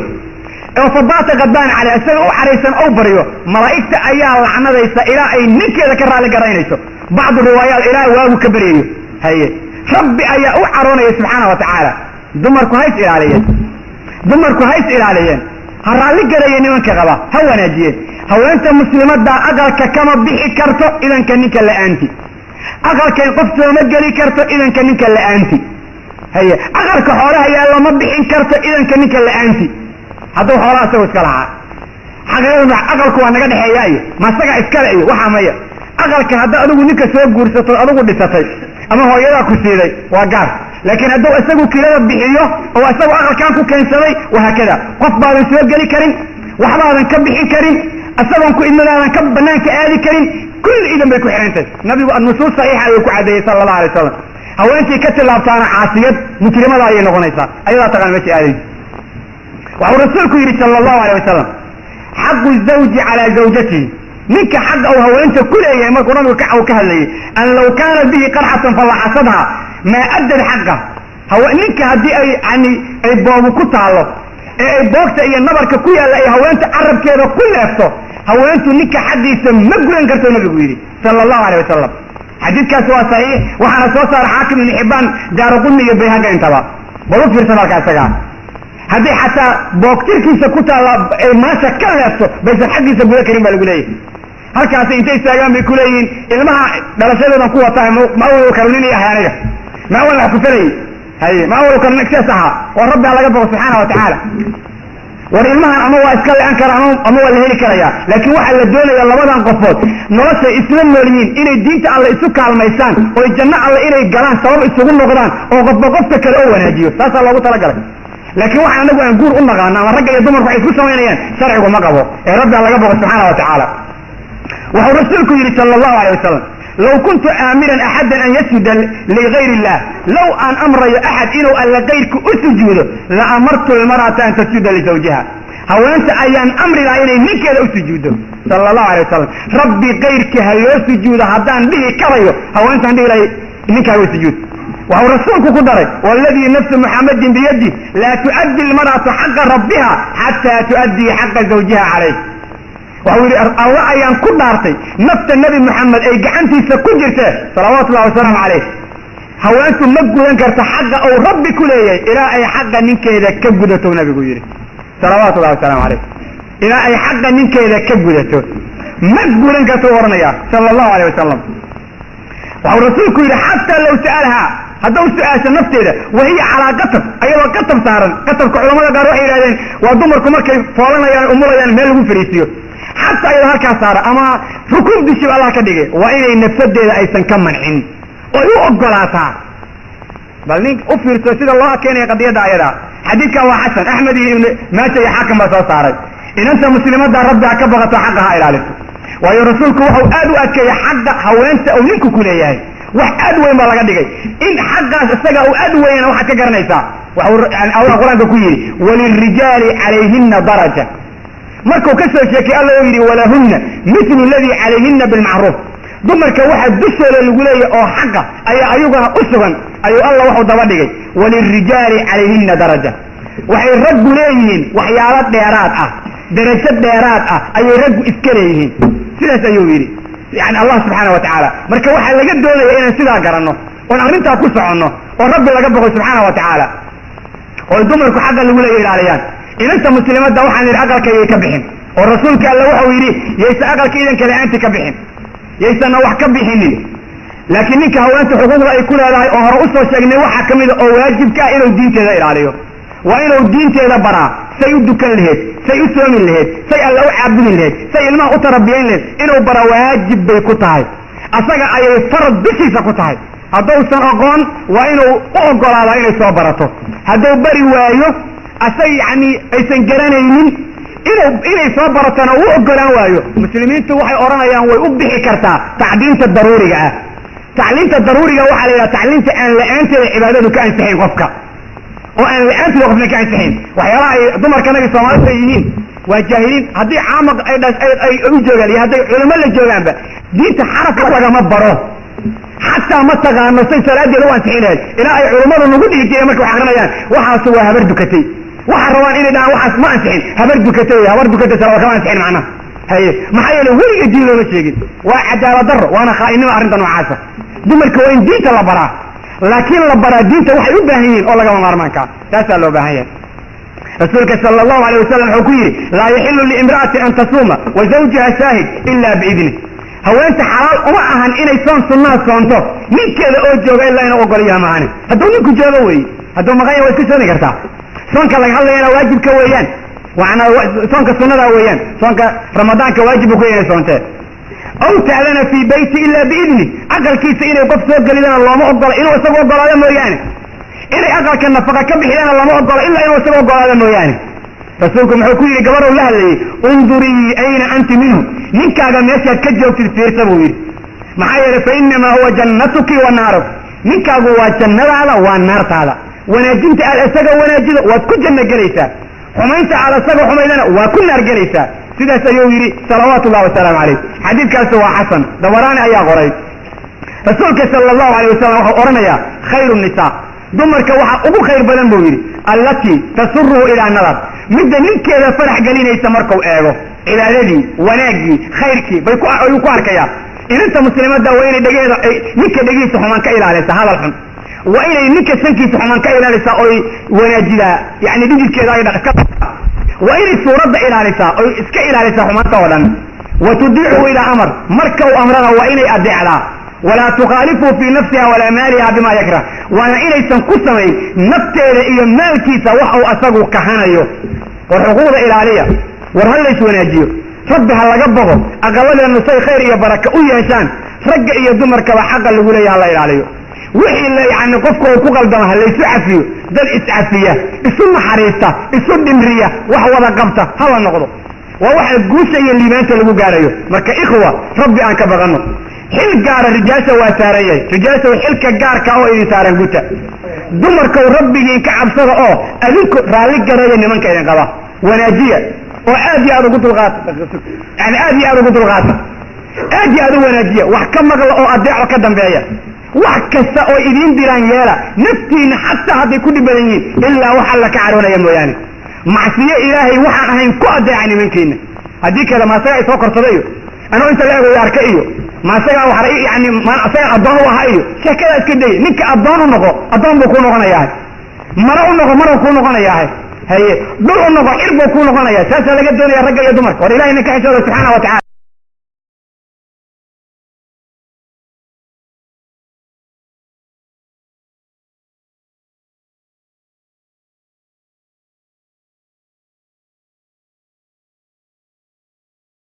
أعمالنا من يهده الله فلا مضل له ومن يضلل فلا هادي له وأشهد أن لا إله إلا الله وحده لا شريك له وأشهد أن محمدا عبده ورسوله اللهم صل وسلم على نبينا محمد وعلى آله وأصحابه ومن اهتدى بهديه إلى يوم الدين أما بعد فقد قال الله تعالى في محكم تنزيله وهو أصدق القائلين ومن آياته أن خلق لكم من أنفسكم أزواجا لتسكنوا إليها وجعل بينكم مودة ورحمة الله سبحانه وتعالى وربك حياته النجليون خلقه وحو نوعدي وحكسا وأدونك يا آخرها مصلحة نوغو جرته وحو نوغدي وحو ودبك نوغو جره رب العزة سبحانه وتعالى وحو آدي آد نوبري وناقع إيا شربت كجرتنا أو نوغها اللي أسرد إيا أغلق إسلامك أسرد سيدة الله سعطان دينك إسلام كميل وين أي كجوكتا هدين لغو عيارنا أسرد وحويان وحي نغنيسا وحبابعة ودبضا هدين لو وناجينا وحوى البوي وناكسنانا يعني شرفت إلا أسرده إيا قيمها كجرة وحا لغا قران كرا انت وحكا لغا بالعابن الله سبحانه وتعالى وحو كتاب في سكوليه ربي على موينك وحدانيدي ستتصينيه iyo aayaadka lagu garanayo waxa kamid ah inuu idin sameeyay haween oo adinka jirkiina ka sameeyay haweenkaas oo ku xasishaan oo aad ku degtaan oo aad ku raaxaysataan oo dib walba ku ilowdaan waxa rabbi sheegay subhanahu wa ta'ala ragga iyo dumarka dhexdooda inuu yeelay mawadda iyo raxma waliba labada isqabta jacayl iyo naxariis gaara inuu isu geliyay oo aan makhluuqa intooda kale isku qabin waxay kamid tahay arrimaha yaabka badan oo israa'iil iska leedahay kolka waxaan wax ka daraasaynaa xuquuqda ay isku leeyihiin zawjka iyo zawjada isqaba iyadoo in badan ay kala cabanayaan labada qolo aadna moodid in lagu yiri iswanaajiya markaad isdoonaysaan laakiin aqalka markaad isugu tagtaan afxumo iyo wax kala maqlin la'aan isku amaal mariya ma garanayo oo marka la isdoonayo aad baa la isu jecel yahay aqalada marka la isla tagana toddoba beri intaan la joogin buuq baa taagan meel uu ka socdo aadan garan karin qof walbaana uu gar isla leeyahay qofka waxaana hagaajinaya oo madaxiisa lagu jooga oo keligii yahay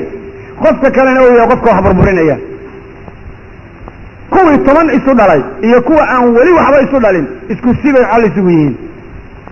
ilaa ay leeyihiin 10 ka da'ad aniga waxa weeyaan dulqaadkayga lagu wada joogay hadda isfuri rabaan waa 10 kuwa isu dhalay waa meeshii gabow ka maraya waa wax yaa badan kuwa 10 bari wada joogana noocaas oo kale weeyaan marka qisadatan waa qiso qariib ah in badan markaan masalada ku wareersanaa markii dambe ayaan fahmay meesha ay ka timid marka aan fahmayna run ahaan waa muddo badan marka aan mawduucan xal u la'aa mawduuca marka xalka iyo meesha dhibaatadu ay ka taaganta waxay noqotay hal nuqdo kaliya waxaad macna eegi kartaa haddaad doonaysid dhibaatooyinka aqabada haysta inaad ogaatid mujtamaca dhan dhibka haysta eeg diintii islaamka maxay dadku uga dhaqmaan dhibaatada ku dhacday axkaamtii diinta islaamka oo dhan baa ku dhacday aqalada marka dad salaadoodii hagaajin waaye ma aqalay hagaajinayaan la dad labiskoodii hagaajin waaye iyo waxay xiranayeen waxay cunayeen xalaal ka dhigila ma salaad bay ma waxay hagaajinayaan aqal la xajka ay xajinayaan sakada ay bixinayaan soonka ay soomayaan iyo diinta ay rumaysan yihiin nooc kamida dad wax on ka wanaajin waayo ma aqalay wanaajin karaan waa maya way adag tahay inay wanaajiyaan mana dhici kartaba marka dhibku meesha uu ka yimi waa halkaa laakiin dadku hadday hal arrin ku socon lahaayeen waxaa xaqiiqo noqon lahayd aqaladu inay wanaagsanaan lahaayeen haddii rabbi laga cabsan lahaa oo qof walba ou naftiisa rabbi uga bagan lahaa xuquuqda qofka kale ku leeyahana ou rabbi uga bagan lahaa oo qof walba is odhan lahay adoo keligaa ayaad rabbi hortegaysaa waxaa jiraa ma jireen buuqa taaganna ma taagnaadeen xal oon baa la heli lahaa laakiin caalamka markaad eegtid dhibaato weyn baa haysata kolka xuquuqda waxaan u qaybi doonaa 3 qaybood qaybta ugu horeysa waxaan ka dhigi doonaa xuquuq mushtarig ah oo ninka iyo naagta laga wada doonayo dhinac kasta midna waxaan ka dhigi doonaa oon ka warrami doonaa haddii allah qadaro subxaana wa tacaala xuquuq laga rabo ninka oo inanta iska leedahay waxaan ugu dambaysiin doonaa midda haweenta laga doonayo oo ninku ayaga ku leeyahay haddaba xagga ugu horeeyo labada qofood laga doonayo waxa weeyaan waa in ay noqdaan laba qofood oo isjecel oo walaalo ah oo iswanaajida oo si dhaba isugu xiran sababtaas waa maxay wax walba waa inay ka wada hadlaan oo ka tashan karaan wax walba dad ka midaysan waa inay yihiin oo wanaaga xumaantana iska celiya waayo intaysan isguursan walaalay ahaayeen diintaa walaalaysay walaalnimadii islaamka oo awal isku xariiriyo walaala ku noqda lagu yidhi waxaa ku sii korortay mid aad u cajiib badan oo isku xiraan guur ah oo jirkoodii laysu soo dhoweeyey waayo allah wuxuu qur-aanka ku yidhi inama almu'minuuna ikhwa faaslixuu bayna akhawaykum mu'miniintu waa walaalo islaaxa dhexdiinna ahaday ku dadaala ayagoo awal halkaa ku jiray oo maslaxada walaalnimada iswaaninta wax isisiinta ay ka dhaxayday baa haddana guurtii dhex maray waa inay sii laban laabaan noocaa weeye oo ay noqdaan dad isjecel isu naxariista waayo rasuulka sala allahu alayh wasalam oo xadiis saxiixa ku yidhi irxamuu man fi lardi yarxamukum man fi samaa waa inay ayagu isu naxariistaan si alla ugu naxariisto dad iswanaajiya oo wanaagga ku dadaala waa inay noqdaan waa qadiyadda hore laga doonayo si fiican dad isugu xihan ma ahan dad kala shakisan inay noqdaan labadan qofood laakiin waa inay dad aad isugu xihan noqdaan arrinta labaad waxa weeye waa inay is-aaminaan qof walba waa inuu qofka kala aamino hadday in yar oo shakiya kala qabaan ma wada noolaan karaan in yar oo shaki ah maanta ou qof kamida soo galo ee qofkood qofka kale ou tuumo aqalkaas burbur iyo dhibaata ku soo food yeelatay ilmahaana aabala-aan iyo hooyola-aan baa soo gaabishay maanta odaga iyo hooyada kala shakiyaan oo uu ninku ka shakiyo naagtaanu dad kaley hoos wax uga wadaa ayaduna ay ka shakido balaayo hoos ka wadaa kano waa dhammaatay waayo allah subxaanahu wa tacaala laba qofood iyo 3 iyo wixii ka badanba allah micigooda ah dadka shirkadaana alla ayaa micigooda ah wax shirka noqdana waxa ugu cajiib badan nin iyo naag isqaba shirkadooda hadday wanaajiyaan aqalkoodu bayaxaaw iyo barakow yeelanaya hadday khaa'iniin noqdaanna ilaahay dhexdooda ka baxaya subxaana wa tacaala markaasaa burbur iyo dhibaato halka alla ka bilaabaya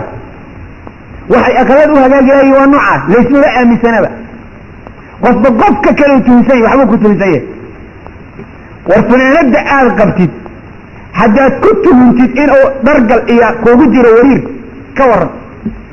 meel kasta waa ku cunin waxaa leedaha maradaa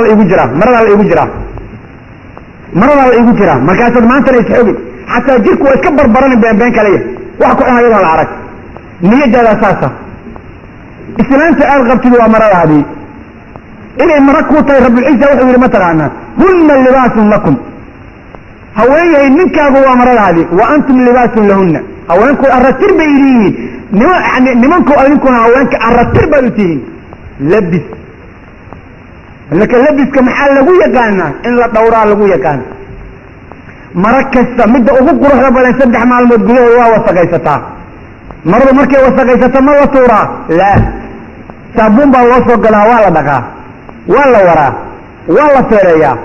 markaa ka gadaal baa la labistaa islaanta aad qabtid marada aad qabtid sidaad u ilaalinaysid u ilaali shaatigaaga waad dhowrtaa wasaq markii gaartana waa dhaqdaa inantana ogow 3 maalmood gudahood baa hal mar bay wasaqaysan dhaqid bay kaa rabtaa haddii aadan dhaqinna shaatigu uu soo urin didinku markuu ka bato maanta dama gudaafad bay noqon ayadii dhama way soo urinba khalaas markaasaad arkaysaa nin iyo naag ilma isu dhalay oo isu soo uraya qofka kaloo sanka ka qabsanaya xumaanta iskula joogaan markaas ayadu waxay ku leedahay waxaas ayaa i cadiidinaya banaanka iga yaallo banaankan kala aallaa isaguna wuxuu leeyahy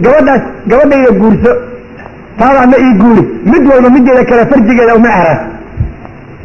rasuulku waxuu sheegay nikaaxaas inuu baadili aan waxna ka jirin maxaa yeelay midaan nin walba ninka kale waa laba oday waa dhaceen markii odagu dhaco waxuu rabaa inuu gabar yar helo soo xoogaa jirkiisa usoo laabto markaasuu gabar u dhalo 15 jir oo oday kaloo dhaca siinaya asna 15 jir baa la siin mid walbana farjigeeda mahar looga dhigaya midka kale yacni odaysoo meesha igama soo gelin waan uga digayaa dadka muslimiinta ah weliba dadka gabdhaha dhalay odayaasha dhacay oo waha ku tukumaya hasiinina gabdhaha da'da yar maba la noolaan karaan waana khayaannimo waana mujrinimo hadday ayadu doorato oo inta la khiyaar geliyo ay tiro waan la noolaan karaa nacam laakiin odayaasha gabdhaha lagu kasbayo ama la leeyahay waan ku inkaaraya haddana oga guursan war guurka aawo mawadda iyo raxma loogu talagalay gabadha nin ma la cayaartay rabtaa haye waa ina yar markaasaa mid yani inantii ay dhasay ee ayada dhali karto mid oo gabadhow dhala ayada dhali karta baa lagu dari markaasaa lagu olay oo lagu garaac hadday diidana waa loo gey naagta ninku ma qabo dadka annagana waxa qaabdarrada u keenay naagtu haddaysan ninka rabin guurku ma qaban karo soo garanaysaan sidaa darteed ilmuhu waxay noqonayaan baba lama yaqaanba meesha balaayaaba ka timidba haddii laysii farfargeliy arrinta waa xumaan wiil yar baa leeyahy waa lagu siin ayshanaada waxaa arrintaas aad ugu ceebaysan dhallinyaradii xerta ahaan jirtay habray guursan jireen cilmiga ay bartaanna waxay dadka u gaarsiin waayeen habraha dartood saas arrintu ahayd waxaas wax jira maaha la iska ilaaliyo waxa noocaasoo kalaa looma baahna ninkii haween guursaday ee intay dantooda ay ka gutay meherka kala tegey waa ninka dadka ugu daalimsan buu yidhi rasuulka ilaahi sala allahu alay wasalam waxaa ku xiga warajulun istacmala rajulan fadahaba biujrati nin ii shaqay ku yidhi ee markuu u shaqeeyey ujradiisii kala tegana wa acdamu dunuubi cinda allah dadka darawaliinta ay u shaqeeyaan iyo dadka maqaayadaha looga shaqeeyo iyo dadka wax loo qabto dadka idiin shaqeeya ujradooda siiya ninkii sii waaya acdamu dunuubi cinda allahi uu nabigu yidhi sala allahu alay wasalam axadkii saddexaad waxa weeye wa aakharu yaqtulu daabatan cabasa xayawaanka ilaahay neef ka mida qofkii cayaar u dilay cabas iyo cayaar ugaar buu dilay bahal buu dilay waa ku edabdarra u dilay bahal wax cuno oo dilayo ma ahayn mid ou qala raba ma ahayn mid kale ma ahayn cayaar iyo edabdarra u dilay axadka noocaasana waa acdamu dunuubi cinda allahi danba saasuu yidhi sala allahu alay wasalam xadiidkaas waa xasan xaakim iyo bayhaqi baa soo saaray cabdullah bin cumar baa laga wariyey marka ninka muslimkaa xaqa laga doonaya muxuu noqday ha siiyo inanta uu qabo meherkeeda ha ku dadaalo inuu gabadha meherkeeda siiyo yaana laga khayaanin dumarka meherka ay qabaan meherka iska leeyihiin qadiyadda kale waxa weeye oo ninka laga rabaa ha u diyaariya inanta alaabta ku noolaan laheyd wax kastoo aqalka looga baahan yaha diyaariyo alaabtii firaaskii wahaakada sawjkaa laga rabaa inanta shay intaa kamida la weydiin maayo xadiid baa jira nisaa-i qorayo oo odhanaya rasuulka sala allahu alay wasalam wuxuu wax ka bixiyey alaabtii faadimo loo dhigayey xadiidkaas buuxsi baa ku sugan isla albani sheegayo لكن حديث مسلم كسبان باجر أورنيا رسولك صلى الله عليه وسلم كيري فراش للرجل وفراش للامرأة وفراش للضيف والثالث للضيف والرابع للشيطان هكذا حتى جرت إن فراش لو بهاي فراش وحا إسكال منك منها وينتيسة منها مرتلة كان فرام الشيطان بإسكال النبي صلى الله عليه وسلم الله مبهنا معناها هالكا مركا وحا لقرب أن منك ميسا أي سوجدي سكون ولا لغد يرشو تاسا لدونيا هذا يسوك أدي بقوضا انت مهرك السيويرو waxay culimada oranayaan qaar kamid ah sida fuqahada oo kale ay oranayaan ninku hadduu maharka gabadha bixin kari waayo oo ay ku tiraado isma ka ogoli ma ku dambaabayso sida culimada aksarkooda ayaa qaba waa inuu maharka bixin karaa hadduu awood u yeelan kari waayo asay tira kaa sugan maayo ee adoon gacanta ii gelin aniga ima taaban kartid waa khatar marka iska maslaxay walba waxaa la iska rabaa waa nafaqada maqsuudka looga muraadayo waa waxay sawjadu u baahan tahay oo cunto ah oo aratir ah oo in loo adeega ah oo daawo ah xataa hadday qaniyo tahay oo ay taajirada dadka ugu xoolo badan tahay ninka laga rabaa hadday iyadu ka cafido tira waxba kaama rabo gaar weeye walow kaanad qaniya xooluhu ninka dusha ka saaran yihiin nafaqada isagaa laga doonayaa waa waajib bay ku tahay kitaabka qur'aanka iyo sunnada iyo ijmaaca muslimiintaasay caddaynayaan rabbulciisa subxaanahu watacaala muxuu yidhi waxau odhanaya wa cala almawluudi lahu risquhunna nimanka loo dhalay dushooda waxa ahaaday dumarka aratirkooda risqigooda wa cala almawluudi lahu risquhunna wa kiswatuhunna bilmacruuf macruuf weliba aratirka iyo cuntada waxu kari karayo maxaa marka loola jeedaa liyunfiq duu sacatin min sacati waman qudira calayhi risqu falyunfiq mima aataahu allah ninka ilaahay xoolo badan siiya waxuu heli kara gabadha ha ku nafaqeeyo wasci hadda ha fududeeyo laakiin iyadoon xiriiri ninkii ilaahay ku xiriiriyo xoolahana waxuu heli kara waxa ka bixiyo waxuuse ninku heli karin laguma qasbi karo culamadu waxay isku hayaan ninku hadduu gabadha nafaqadeeda keli waayo isagoo dadaalaya ma laga fasaqaya mase laga fasaqa maayo jamaahiiro culamada kamid waxay dhaheen waa laga furayaa hadday u dulqaadan weyso waxay yidhahdeen culamada in badan oo kalena ma laga furi karayo sida aqwaalay xanaabiladu leedahay maxaa dhacay asxaabu rasuulillah fakri nin naag looga furay lama sheegin bay yidhahdeen halkaasay la aadeen nin looga furay lama sheegin waana la ogyahay inaan rag kamid aqaladooda dab laga soo shidi jirin marka say ku dhicin kartaa bay leeyihiin adigu halkaas muran baa ka jira culamada dhexdooda nafaqada ninkay waajib ku tahay gabadha ha nafaqeeyo xadiid muslim ku sugan nabigu wuxuu ku yidhi sala allahu alay slam walahunna calaykum risquhunna wa kiswatuhunna bilmacruuf dumarku waxay dushiina ku leeyihiin risqigooda aratirkooda risqi marka lagu leeyahay wax alla waxa lagu noolaada ayaa la yidhaahdaa aratirka waxaa loola jeedaa ceebteeda qari dharka la xiri lahayna waa loola jeedaa inanta ceebteeda banaanka ku sheegi looma baahna rasuulka adilo saxiixa ayaa ku sugan ninka sawjadiisa u taga ee jamaac ugu tegey ee meelaha uga sheekeeya dameer suuqa ku boodoo la mid yahay haye rag waxa waaweyn baad arkaysaa oo kugu odhanaya saasaan yeelnaa oo ka sheekaynaya marka dumarkii raggu isu tagan waxa la sameeyo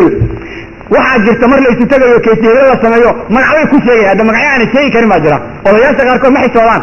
markay saxda iyo sarufka cayaarayaan islaanteeda markaa u tegaya saasay tiri iyo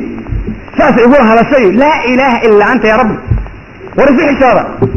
waxaa rasuulku uu ka deegay sala allahu alay wasalam waana dadka kuwa u akhlaaqda xun dadka noocaasa ninka sawjadiisa inuu ka sheekeeyo maaha waxyaalaha noocaas oo kala waa inuu qariyaa aratirkeeday ka mid tahay astur gabadhaada taasaa la doonayaa sawjadaada waa aratirkaaga waa inaad asturtaa wax badanna waa inaad ugu dulqaadataa maxaa yeelay waxay kaa haysaa dab badan dhowr dab bay islaantu kaa haydaa shahwadaadu dab weeye ayadaa haysa ilmahaagu dab weeye ayadaa haysa aqalka ka shaqayntiisa iyo waxqabashadiisu waa dab ayadaa haysa intaas ayadoo kaa hayda hadalkeeda u dulqaada kari lahda in yar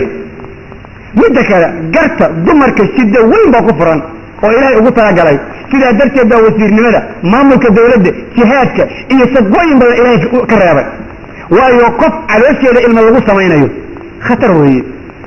24 shay ilma ku ooyayaan dib badan weeye dhiigga xaydka isbedelka ku dhacaya dibka oo leeyahay waa dib qariib ah ilaahay culimada islaamku yiraahdaan maskaxdeedu aad caadi uma ahan markii dhiigga xaydka qabto gabadho haye waxaa jirta hadal ay ogtahay inuu qaldan yahay oo aysan iska reebi karin oy kugu dhahayso ama si caraaya kula hadlaysa xanaaga waxaad isleedahay war maanta qofka maxaa ku dhan maxaad ka bixday waxba ilaa kama aadan bidin ayadaa mashi kale ku shidan yahay markaas aadna mid kale ugu sii daraysaa markii la wada caytamo laysku eriyey maxaa ka yimid nin iyo naag isqabaa col iyo nabad midna ma ahanad maqlaysaa haddaadna col iyo nabad midna ahayn maxaad isu dhinac jiifataan haye war allah laga boqo subxaana watacaala waxyaalahaasoo kale looma baahnaa رسولك صلى الله عليه وسلم وحويري حق المرأة على زوجي هو أنت حق منك أي كل هذا وحوي أن يدعمها إذا ضعم ويكسوها إذا اكتسي وإلى وقودي مركه وحنيه معناه وإلى سأيضنا قاعد جيسنين أثناء تنرجين الرتر وإنه أولا بسامرك ولا بسانيه وحلق وضع وإنه زنتمان ساعات إتكو بدلين أيضا باتي لقالي سمتين كيبه هيستا هاي وحكا لما قبطه مساقنا معنين والبيت سيب الحساب رقبا والله يابن لمن بلن بانجروا ناقوا ودروا قال الكريم أولونا كبتين وحي يرجينا كالا ألقوا قروا ما هو إنه أقلان أما إذا هو وحكو سوى قلوا ورقدا الله وانا من مقعابين قاربان قرم به ورسول الشوى ورب لقبه سبحانه وتعالى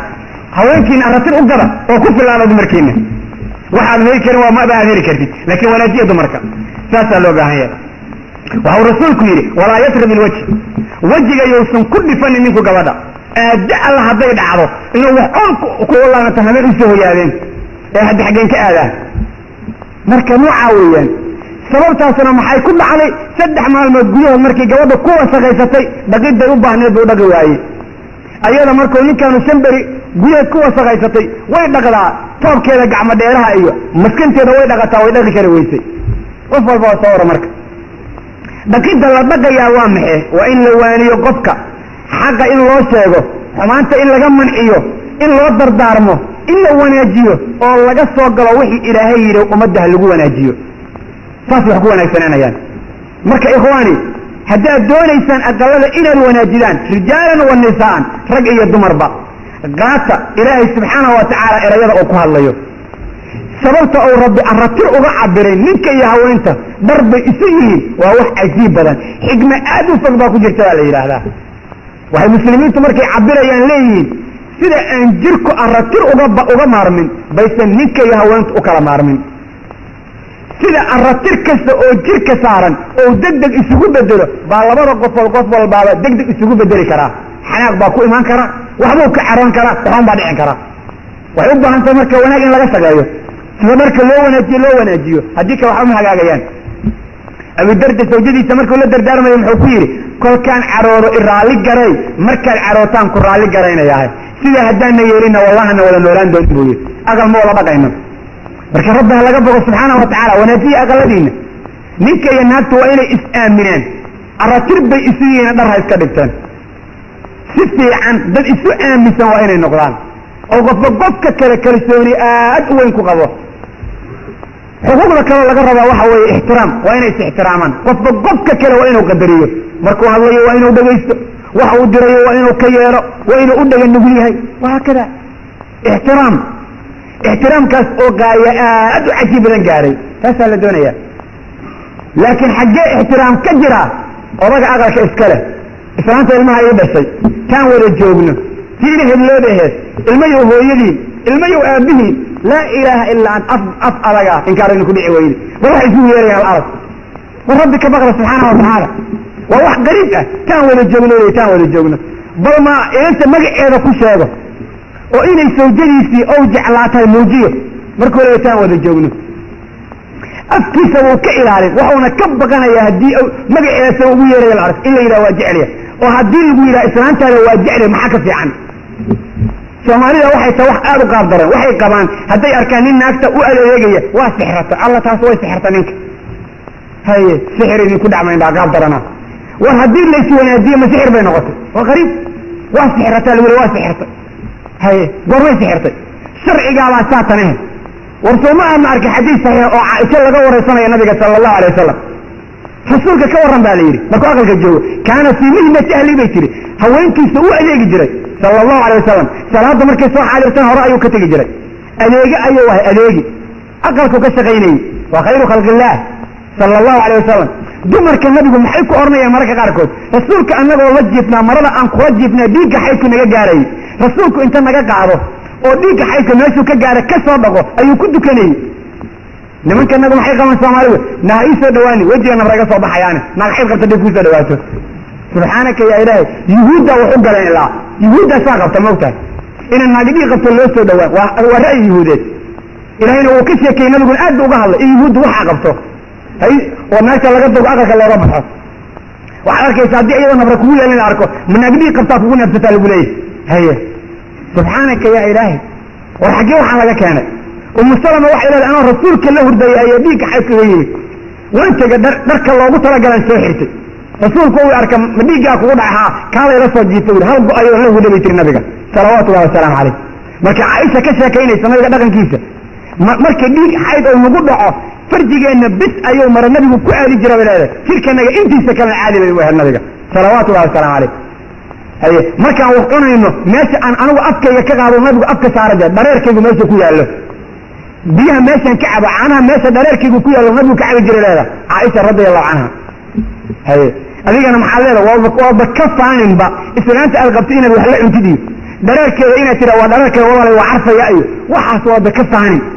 si kale kula tahay qolada ciyaal elfiska la yidhaha ciyaalsiyaha loo yaqaano ma intay banaanka joogaan aan jecel abaayaday weeyaan hadhowdiina maba anti waa dameer cusub si kaleba noqonba marka hore waxay leeyahay abbaayadii weeye wadnaha iyo saas weeyaan waa kida haye biyahan ka dhex arkaa hadday biyaha ka dhex aragto waxaa marka dambe nacdo subxaanaka ya ilahay ka baqa subxaana wa tacaala waxaan wax jira maahan diintan ilahay yaan lagu cayaarin dad dhaqan hagaagsan ku wada noolaada ha la noqdo oo ha la joojiyo xumaanta iyo qurxiga lagu wada dadkan hays ixtiraamin ixtiraam aad weyn baa labadan qofood looga baahan yahay haddaan meesha ixtiraam jirinna wax hagaagaya ma lahan ninka iyo naagta xuquuqda isku leeyihin waa ixtiraamkaa midda kale qof booba oo inuu qofka kale la doona wanaagga siduu rasuulku xadiis saxiixa ugu yidhi laa yu'minu axadukum xataa yuxiba liakhiihi maa yuxibu linafsi wanaagga caafimaadka khayrka waa inay isla jeclaadaan taasaa la doonaya xuquuqda ay isku leeyihiin labada qofood oo mushtariga waxaa ka mid a in ay diinta alle wakti walba isku baraarujiyaan oo ay isu noqdaan kaalmo wa tacaawanu cala albiri waataqwa ayagoo ka ambaqaadaya xadiidkii saxiixay ee uu nabigu yidhi raxima allahu rajulan qaama min alleyli fasallaa waayqada ahlah allaha u naxariista nin kacay ee dukaday sawjadiisana baraarujiyey markaa dukatay oo haddii gabadhay hurdada isku dhajiday yani hurdada ay ku akaatay nadaxa fii wajhiha almaa wa raxima allahu imra'atan qaamat min alleyl haweeney iyaduna kacday ee salaaddii u kacday oo dukatay oo sawjkeeda baraarujiday hadduu hurdada ka kici waayana wejiga biyo uga sayrtana allaha u naxariistou nabigu yidhi sala allahu alay wasalam kuwa maanta isqabaa siday u badan yihiin ma salaad bay isu kiciyaan may waxaan arki jiray samaani ayagoo isu kiciya caano salaadana aan la isu kicin ma la dukado waan dheelman lahayo meel ba u kal lahaya quraacda waa loo digi laakiin salaad layra laysu kiciyo salaad waajiba laysu kiciyo waa qalla maa yuujid haye saqda dhex markay marada iska soo jiidayaan caanaha ay siinayaan way karaan waa yaab kaala salaadii dukada isuma dhici karo qariib weeye war rabbi ha laga bogo subxaana wa tacaala war waxa aqalladeenna u burburan oo musiibadu noogu dhacda noocaa weeye ee aqalladeenna aan wanaajino oo aan u soo laabano diintanada waxay noo dirayso ragga iyo dumarka xuquuqda isku leeyihin oo caamka taasaa ka mid a arrimaha aan sheegnay hadday sidaa u ilaaliyaanna waxaa laga rajaynaya inay guul badan soo hooyaan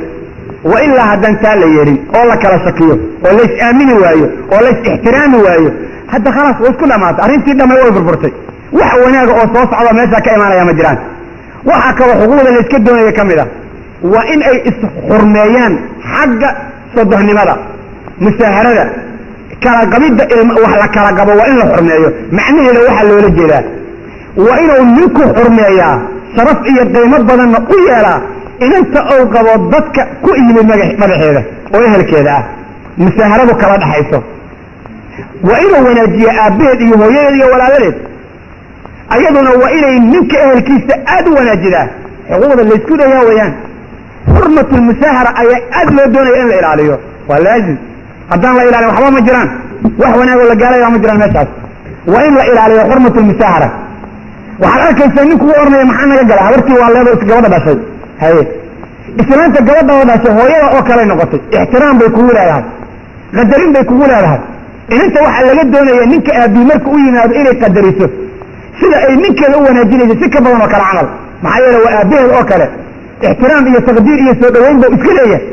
waxaad arkaysaa waxyaa badan islaan lagu leeyahay ninka hooyada iyo aabbihi ma arki karto iyo nin lagu leeyahay naagta hooyada iyo aabbaheed ma arki karo walaalkeed ma arki karo ma maqli karo waa cajiib markaasaa la doonay in wanaag la gaaro nolol baa ka jirta lagu leeyahay meeshaa war waxaas diin maaha ya akhay ee rabbi ha laga bogo subxaana wa tacaala waxaa ka dhexeeya labadaa qofood in ay isdhaxlaan waa xuquuq caama oo labadooda dhinac walba qof walba ka imaan karta sida ilahay ba qur-aanka ku sheegay hadday haweentu dhimato ninku waa dhaxlaya hadduu isagu dhintana ayada way dhaxlaysaa waa xuquuq la isku leeyahay marka balbal is-ixtiraamo isqadariya ha la noqdo allah subxaana wa tacaala kolka markuu ka sheekaynaya arrintaas muxuu yidhi وجعل بينكم مودة ورحمة منك إياها وانت دحدو جعيل نحريس أي احترام أي الله دحيالي هلكاس waxaad ka garanaysaa ninka iyo gabadha ay jeclaadaan waa in laba qof oo israbta ay yihiin waa in ninka iyo gabadha aysan guurkooda ahayn inta li xalaal laga qaato ama dhowr boqol oo lacag ah tiido mayda ka xoog badan mawadda iyo raxma لاجل هذا اي رسولك احاديث aad u fara badan ku yiri haweenta aad guursanaysa iska soo eeg sallallahu alayhi wasallam oo rag u fasaxay inay dumarka soo eegaan ay guursanayaan soo eegidana macnaheedu loolama jeedo inta ka xayaan baarka ka soo casaysiinaya kaasi daliid weeye waan ka xinayaa zambiisa xagga inta tiin afku galaan afkan ka sanaya waa la saxaynaya saaxiibana way guursan rabnaa ka guur la yiraahdo naga dhaaf ay kullu zambiisa israxuna jira kuwa isku kacay hadda waxayeen aan la arkay fadlan laga boqo subhanahu wa ta'ala labada qof waa kala ajnabi laakiin waxa la doonayaa ninku inuu gabadha arko soo ugu qanco ama ala galo dad u dirso loo soo sifeeyo ma aha ninku hadduu gabadha yiraahdo waan arkayaa wax la istifeysay u taalo mushkilad ma lahan laakiin waxa laga doonayaa saldhigga aad gabadha ku doonayso inuu diin noqdo ma aha inaad tiraahdo ana dhar u gashanay rag waxa arkaysaa kugu ornay war gabar qurxoon noo soo raadi ana dhar u gashan dooneen haye ma dhar gelin bay ka yeeli doontaa mid hore u qaado diidaba say ka laata aad u adagtahay اللهم هذا اسكو في عنا جرتنا دين الان اسكو غورستنا واجد دم wax faanta ila wax wada faanta waa dhacda laakiin walaad baan ahaa marka waan ka yeeli doonaa taa ku guursata ka yeesho خلاص waxa ku guursada ayaa taqaanida naag cadaysina marka tirmaaran ku xiranaya oo sidii malayga u surxan oo rabbi inga xishood subhanahu wa ta'ala qadiyadaas qadiyad jirta ma ahan marka dadku rabbigooda ka badan diinta tanna saytaan u ilaalino labadan qof oo mawadda iyo raxma ka dhaxayso marka mawadada maxuu ilaahay u soo hormariyay xigmad weyn buu ilaahay ka yahay halkaas waa ajiib xigmada ilaahay ninka iyo gabadhu daa'iman waxa laga yaabaa inay isjeclayeen marka hore laakiin raxmada waxa loo daba mariyay waxa ogaanaysaa marka xanuun yimaado ama gaajo iyo dib yimaado ama intaan inta walacada aad u tabcanto dib yimaado xubbigii faraha badnay oo la soo qaba waa yaraanaya maxaa yeelay qulubta bani aadamku waa daciif waxna ma xamili karto maxaa soo haraya raxmadii isu naxariista nolol baad isla soo marteen dad isku wanaagsan baad ahaydeen dibka idin qofka soo gaara qofka kale u dulqaado qofka u naxariisto raxma ha jirto taas la doonaya waxa weyn oo meesha ku jira nooca weeye haddaan taaleelo waxa ma hagaagayaan ma aha inay arrinta marka hore say ku bilaabatay weligeed noqon doonto marka ugu dambayda waxa lagu wada joogayaa in qofba qofka kale isku dayo inuu yani u dulqaato laakiin maanta hore sidii la isugu fiicnaa maalmaha la dhalinyar yahay oo la soo cayaaray wax waa isbedelayaan هي قلبي بني ادم سكر نقول من كان waxa laga yaabaa inuu inan kale inta arkay intiisa ku dhacdo oo yiri Allah tan baa waasibay hay rijaashana waxa la yiraahdaa aad u damac badan yihiin oo ay de khatar u leeyeen caas marka ka fiirsada inantii Allah soo noolaan jirto isku fiicnaydeen oo waagi dhaqaale la'aanta la soo wada noolaa oo waagi dhibaatada la soo wada joogay marka xoogaa noolaatid inta yani danteeda isaga baxdid xagga ku guurso waxa ragga qaar yaqaaniin waxaas diin maahan ilaahay laga xisabo subhanahu wa ta'ala ragga waa loo golay afar naagood inay guursadaan sharciga u fasaxay laakiin waa inaan ay xasa jirin oo ogaan doona hadii baqadar subhanahu wa ta'ala kolka mawadda iyo rahma hajireen dad labis isu hal ahaado sida hal isku wanaajiyo oo rabbi aan ka baqano subhanahu wa ta'ala si aqaladeena iyo ilmaheena ay sharaf iyo qiimo u yeeshaan rasuulka sallallahu alayhi wasallam waxa uu sheegay ninka muslimka markuu la hadlayay la yafrag mu'minun mu'mina ninka mu'minka gabar mu'minada uu caroonin maxaa yeelay in kariha minha khuluqan radiya minha khuluqan aakhar hadda akhlaaqdeeda qaar kamida nacdid wax aad jeclaataad ku arki doontaa weligaa ninka muslimka ku talagal arrinta sayada isku day inta aad haweentaada wanaajin kartid inaad wanaajisid in alla intaad ixtiraami kartid ixtiraam isku day inaad fadhiga ugu adeegi kartid saasa laga doonayaa ninka muslimka waxa laga doonayaa nooca weeye laakiin ma inuu yiraahdo may adoonsanaysaa tama arrinto meesha wax ka weyn baa ku jira ninka muslimkana waa inuu waxyaabo badan ka fekeraa oo ay sawjadu ka haydo taas la doonayaa xuquuqda marka ay sawjadu ku leedahay sawjka daan soo gudubno qaar waxa la yiraahdaa waa maali xagga xoolaha ku saabsan yihiin qaarna waxa la yiraahdaa waxaan maal iyo maada ku saabsanayn oo nooc kala ah marka uu soo qaadana maalka xaqiisa xagga maalka waxa ninka laga rabaa mahar nafaqa iyo waxa la yiraahdaa yani jihaaska waxa loola jeedaa aaladda ama alaabta lagu jibsado ama wax lagu cuno ayaa la yiraahdaa ninka ayaa mas'uulka waxyaalaha maharka inta asaga bixinaya nafaqada asaga diidaya wixii lagu noolaan lahay iyo aqalka lagu jiifanaya asaga ka mas'uula waa inuu soo diyaariyaa taasaa laga dooni rijaasha waxaa laga rabaa inay weliba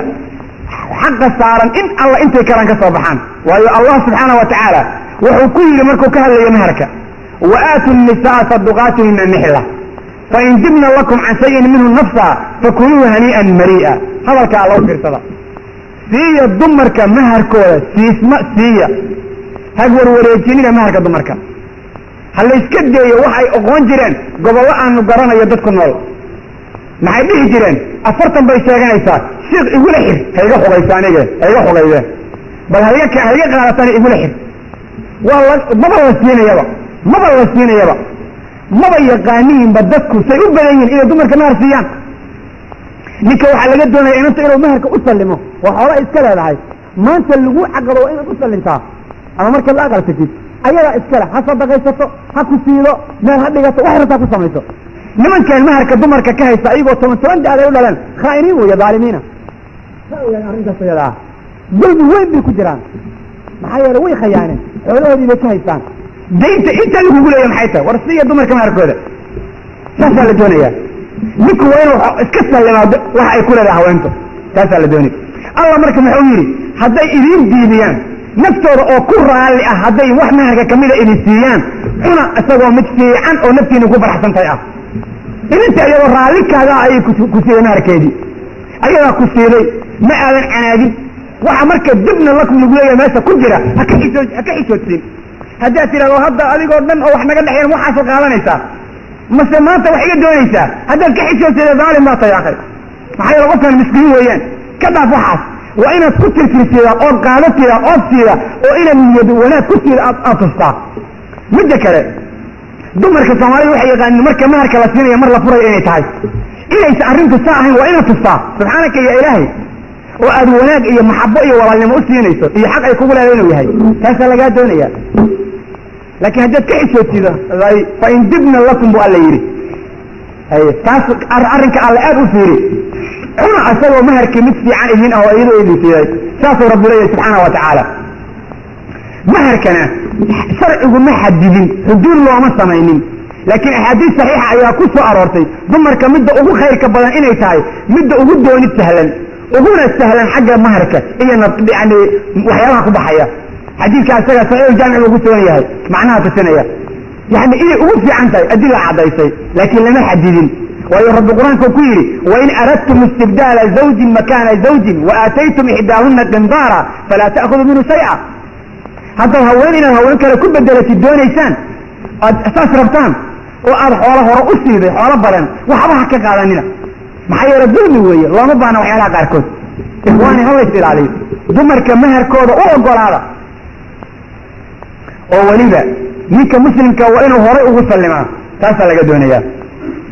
rijaashu waa qawaamiin waxaana laga doonaya inay bixiyaan xoolaha dumarku ku leeyihiin qofka bixi waaya maharka dhegaysta cuquubada ku soo aroortay iyo waxuu nabigu yidhi sala allahu alayh wasalam wuxuu rasuulku yidhi ina acdama dunuubi cinda allahi rajulun tasawaja imra'a falamaa qadaa xaajatahu minhaa dallaqahaa wadahaba bimahriha alla agtiisa makhluuqa kuwa ugu dembiga weyn waxa weeye acdama dunuubi cinda allah waa rajul gabar guursaday tasawaja imra'a waa sawjaystay xaajadiisa markuu ka guto ku raaxaystay waa markuu demin ku raaxaysto naaskeedu dabco si ay noqotay dhinacyada si ka noqotay sawso ugu duljiifay dallaqaha waa furay maharkeediina waa kala tegoo nabigu yidhi sala allahu alay wasalam wadahaba bimahriha war ma nimanka aan garanayna soomaalida miyaa mahar bixisa caamo iyo culamo waa lagu xorsamaa maharka odayaasha maharka guddoomiyo oday shaqo kuma lahan maharka waa xaqa inantu leedahay qabiil baan shaqo ku lahayn oo oday baan shaqo ku lahayn oo sheikh baan shaqo ku lahayn maanday naga yaray maharka waa la odhan karaa iyo walaalay ayagaa iskale nacam laakiin ma dhicin karto in lagu xeersamo yaa ku yidhi maharaa xeer gala nikaaxan laga yidhaha nikaax shiqaar buu isugu yimi shiqaar nikaax la yidhaah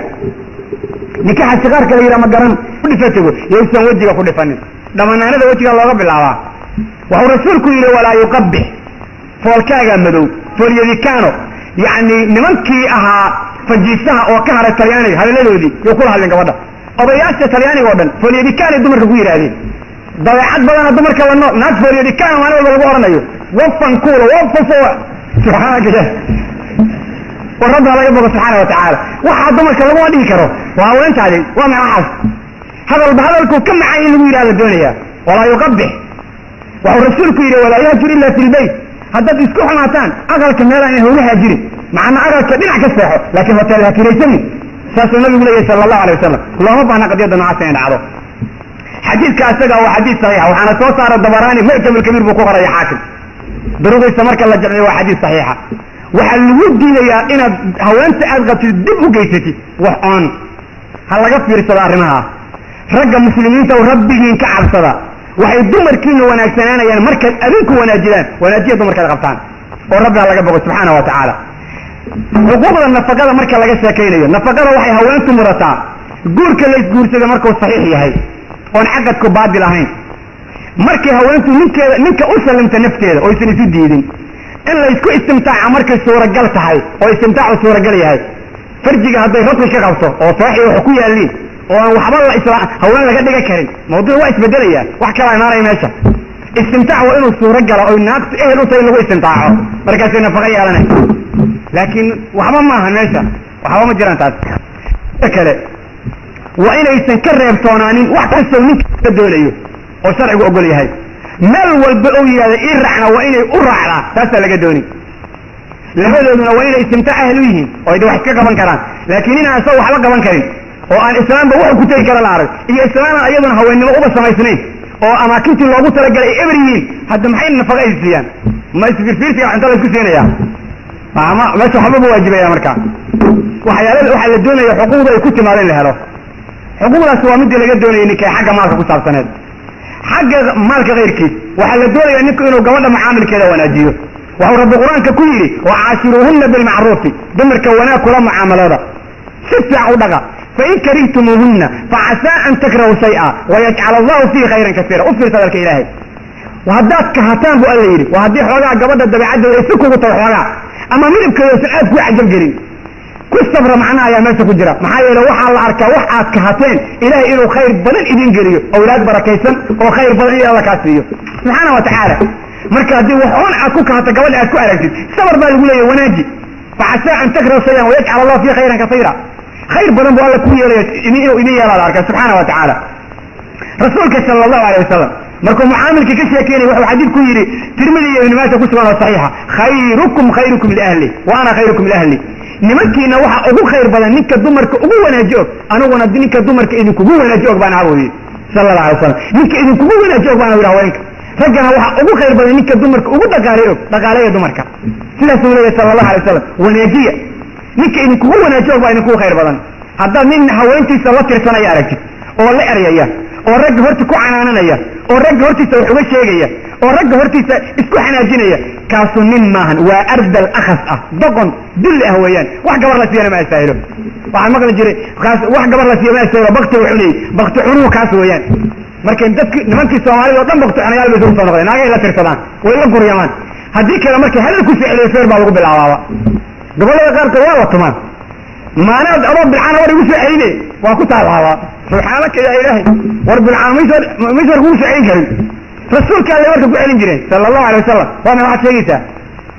oo la hadli jiray yani dhigteen ya rasuul sallallahu bal Aisha oo khayru khalqillah la nool oo firaaskeeda nabiga waxay ugu soo degto rasuulku wuxuu yiri Aisha marka ay xariisanta waana qaana maxaad ku taqaana wa rabbi ibrahim baatira Allah ibrahim rabbigiisan ku dhaartay marka kale wa rabbi muhammad bay ku dhaarataa markii nabigu carabtana wa rabbi ibrahim bay tiraahdaa hay ka hor marka waxa doonaysaa inaan lagu hadlinba si ku dhicin kartaa waa rabbiga ka cabsado subhanahu wa ta'ala kan oo wanaajiya wax fiican oo waxa waajib ku ah ninka inuu sawjadiisa dhowro oo ka caroodo ama ka masayro xumaanta dhowrida lagu sheegayo waa mid Allah yiri ku anfusakum wa ahlikum naara dadkiina iyo ehelkiina naar ka badbaadiya haweenta aad qabtid diinteeda waa inaad dhowrtaa irdigeeda iyo sharafteeda waa inaad dhowrataa xumaan oo dhan waa inaad ka ilaalisaa taas laga doonaya si kasta u ilaali waa inaad u ilaalisaa sida dhalada loo ilaaliyo si ka daran sawjadaada taas laga doonaya aad baa laga doonaya inaad naarna ka badbaadisid dib oo dhan inaad ka badbaadisid isku day in alla inta daaqay wado leedahay laakiin saa doonta inaad yeesho waxa doonta ku sameeysid xagga ka keentay waxyaalaha yaabka badan waxa kamida inaan aad loo kala aqoonin fi bacd al-awqat dadkii diinta iyo dadkan diinta lahayn dumarkooda ninka muslimka oo diinta leh waa in laga yaqaanaa naxariistiisa iyo sida uu reerkiisa u adeega ragga kale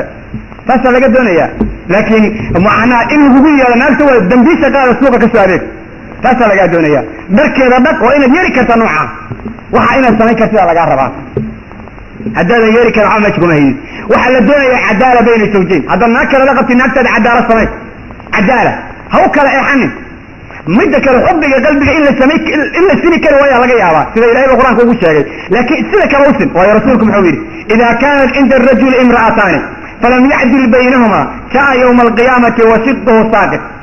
haddii nin laba haween ay agtiisa yihiin oo mid kamida u iisho maalinta qiyaamada wuxuu yimaadaa isagoo dhinac u guraaran oo sidaa ah ayuu yidhi sala allahu alay wasalam sidaa isagoo u imaanaya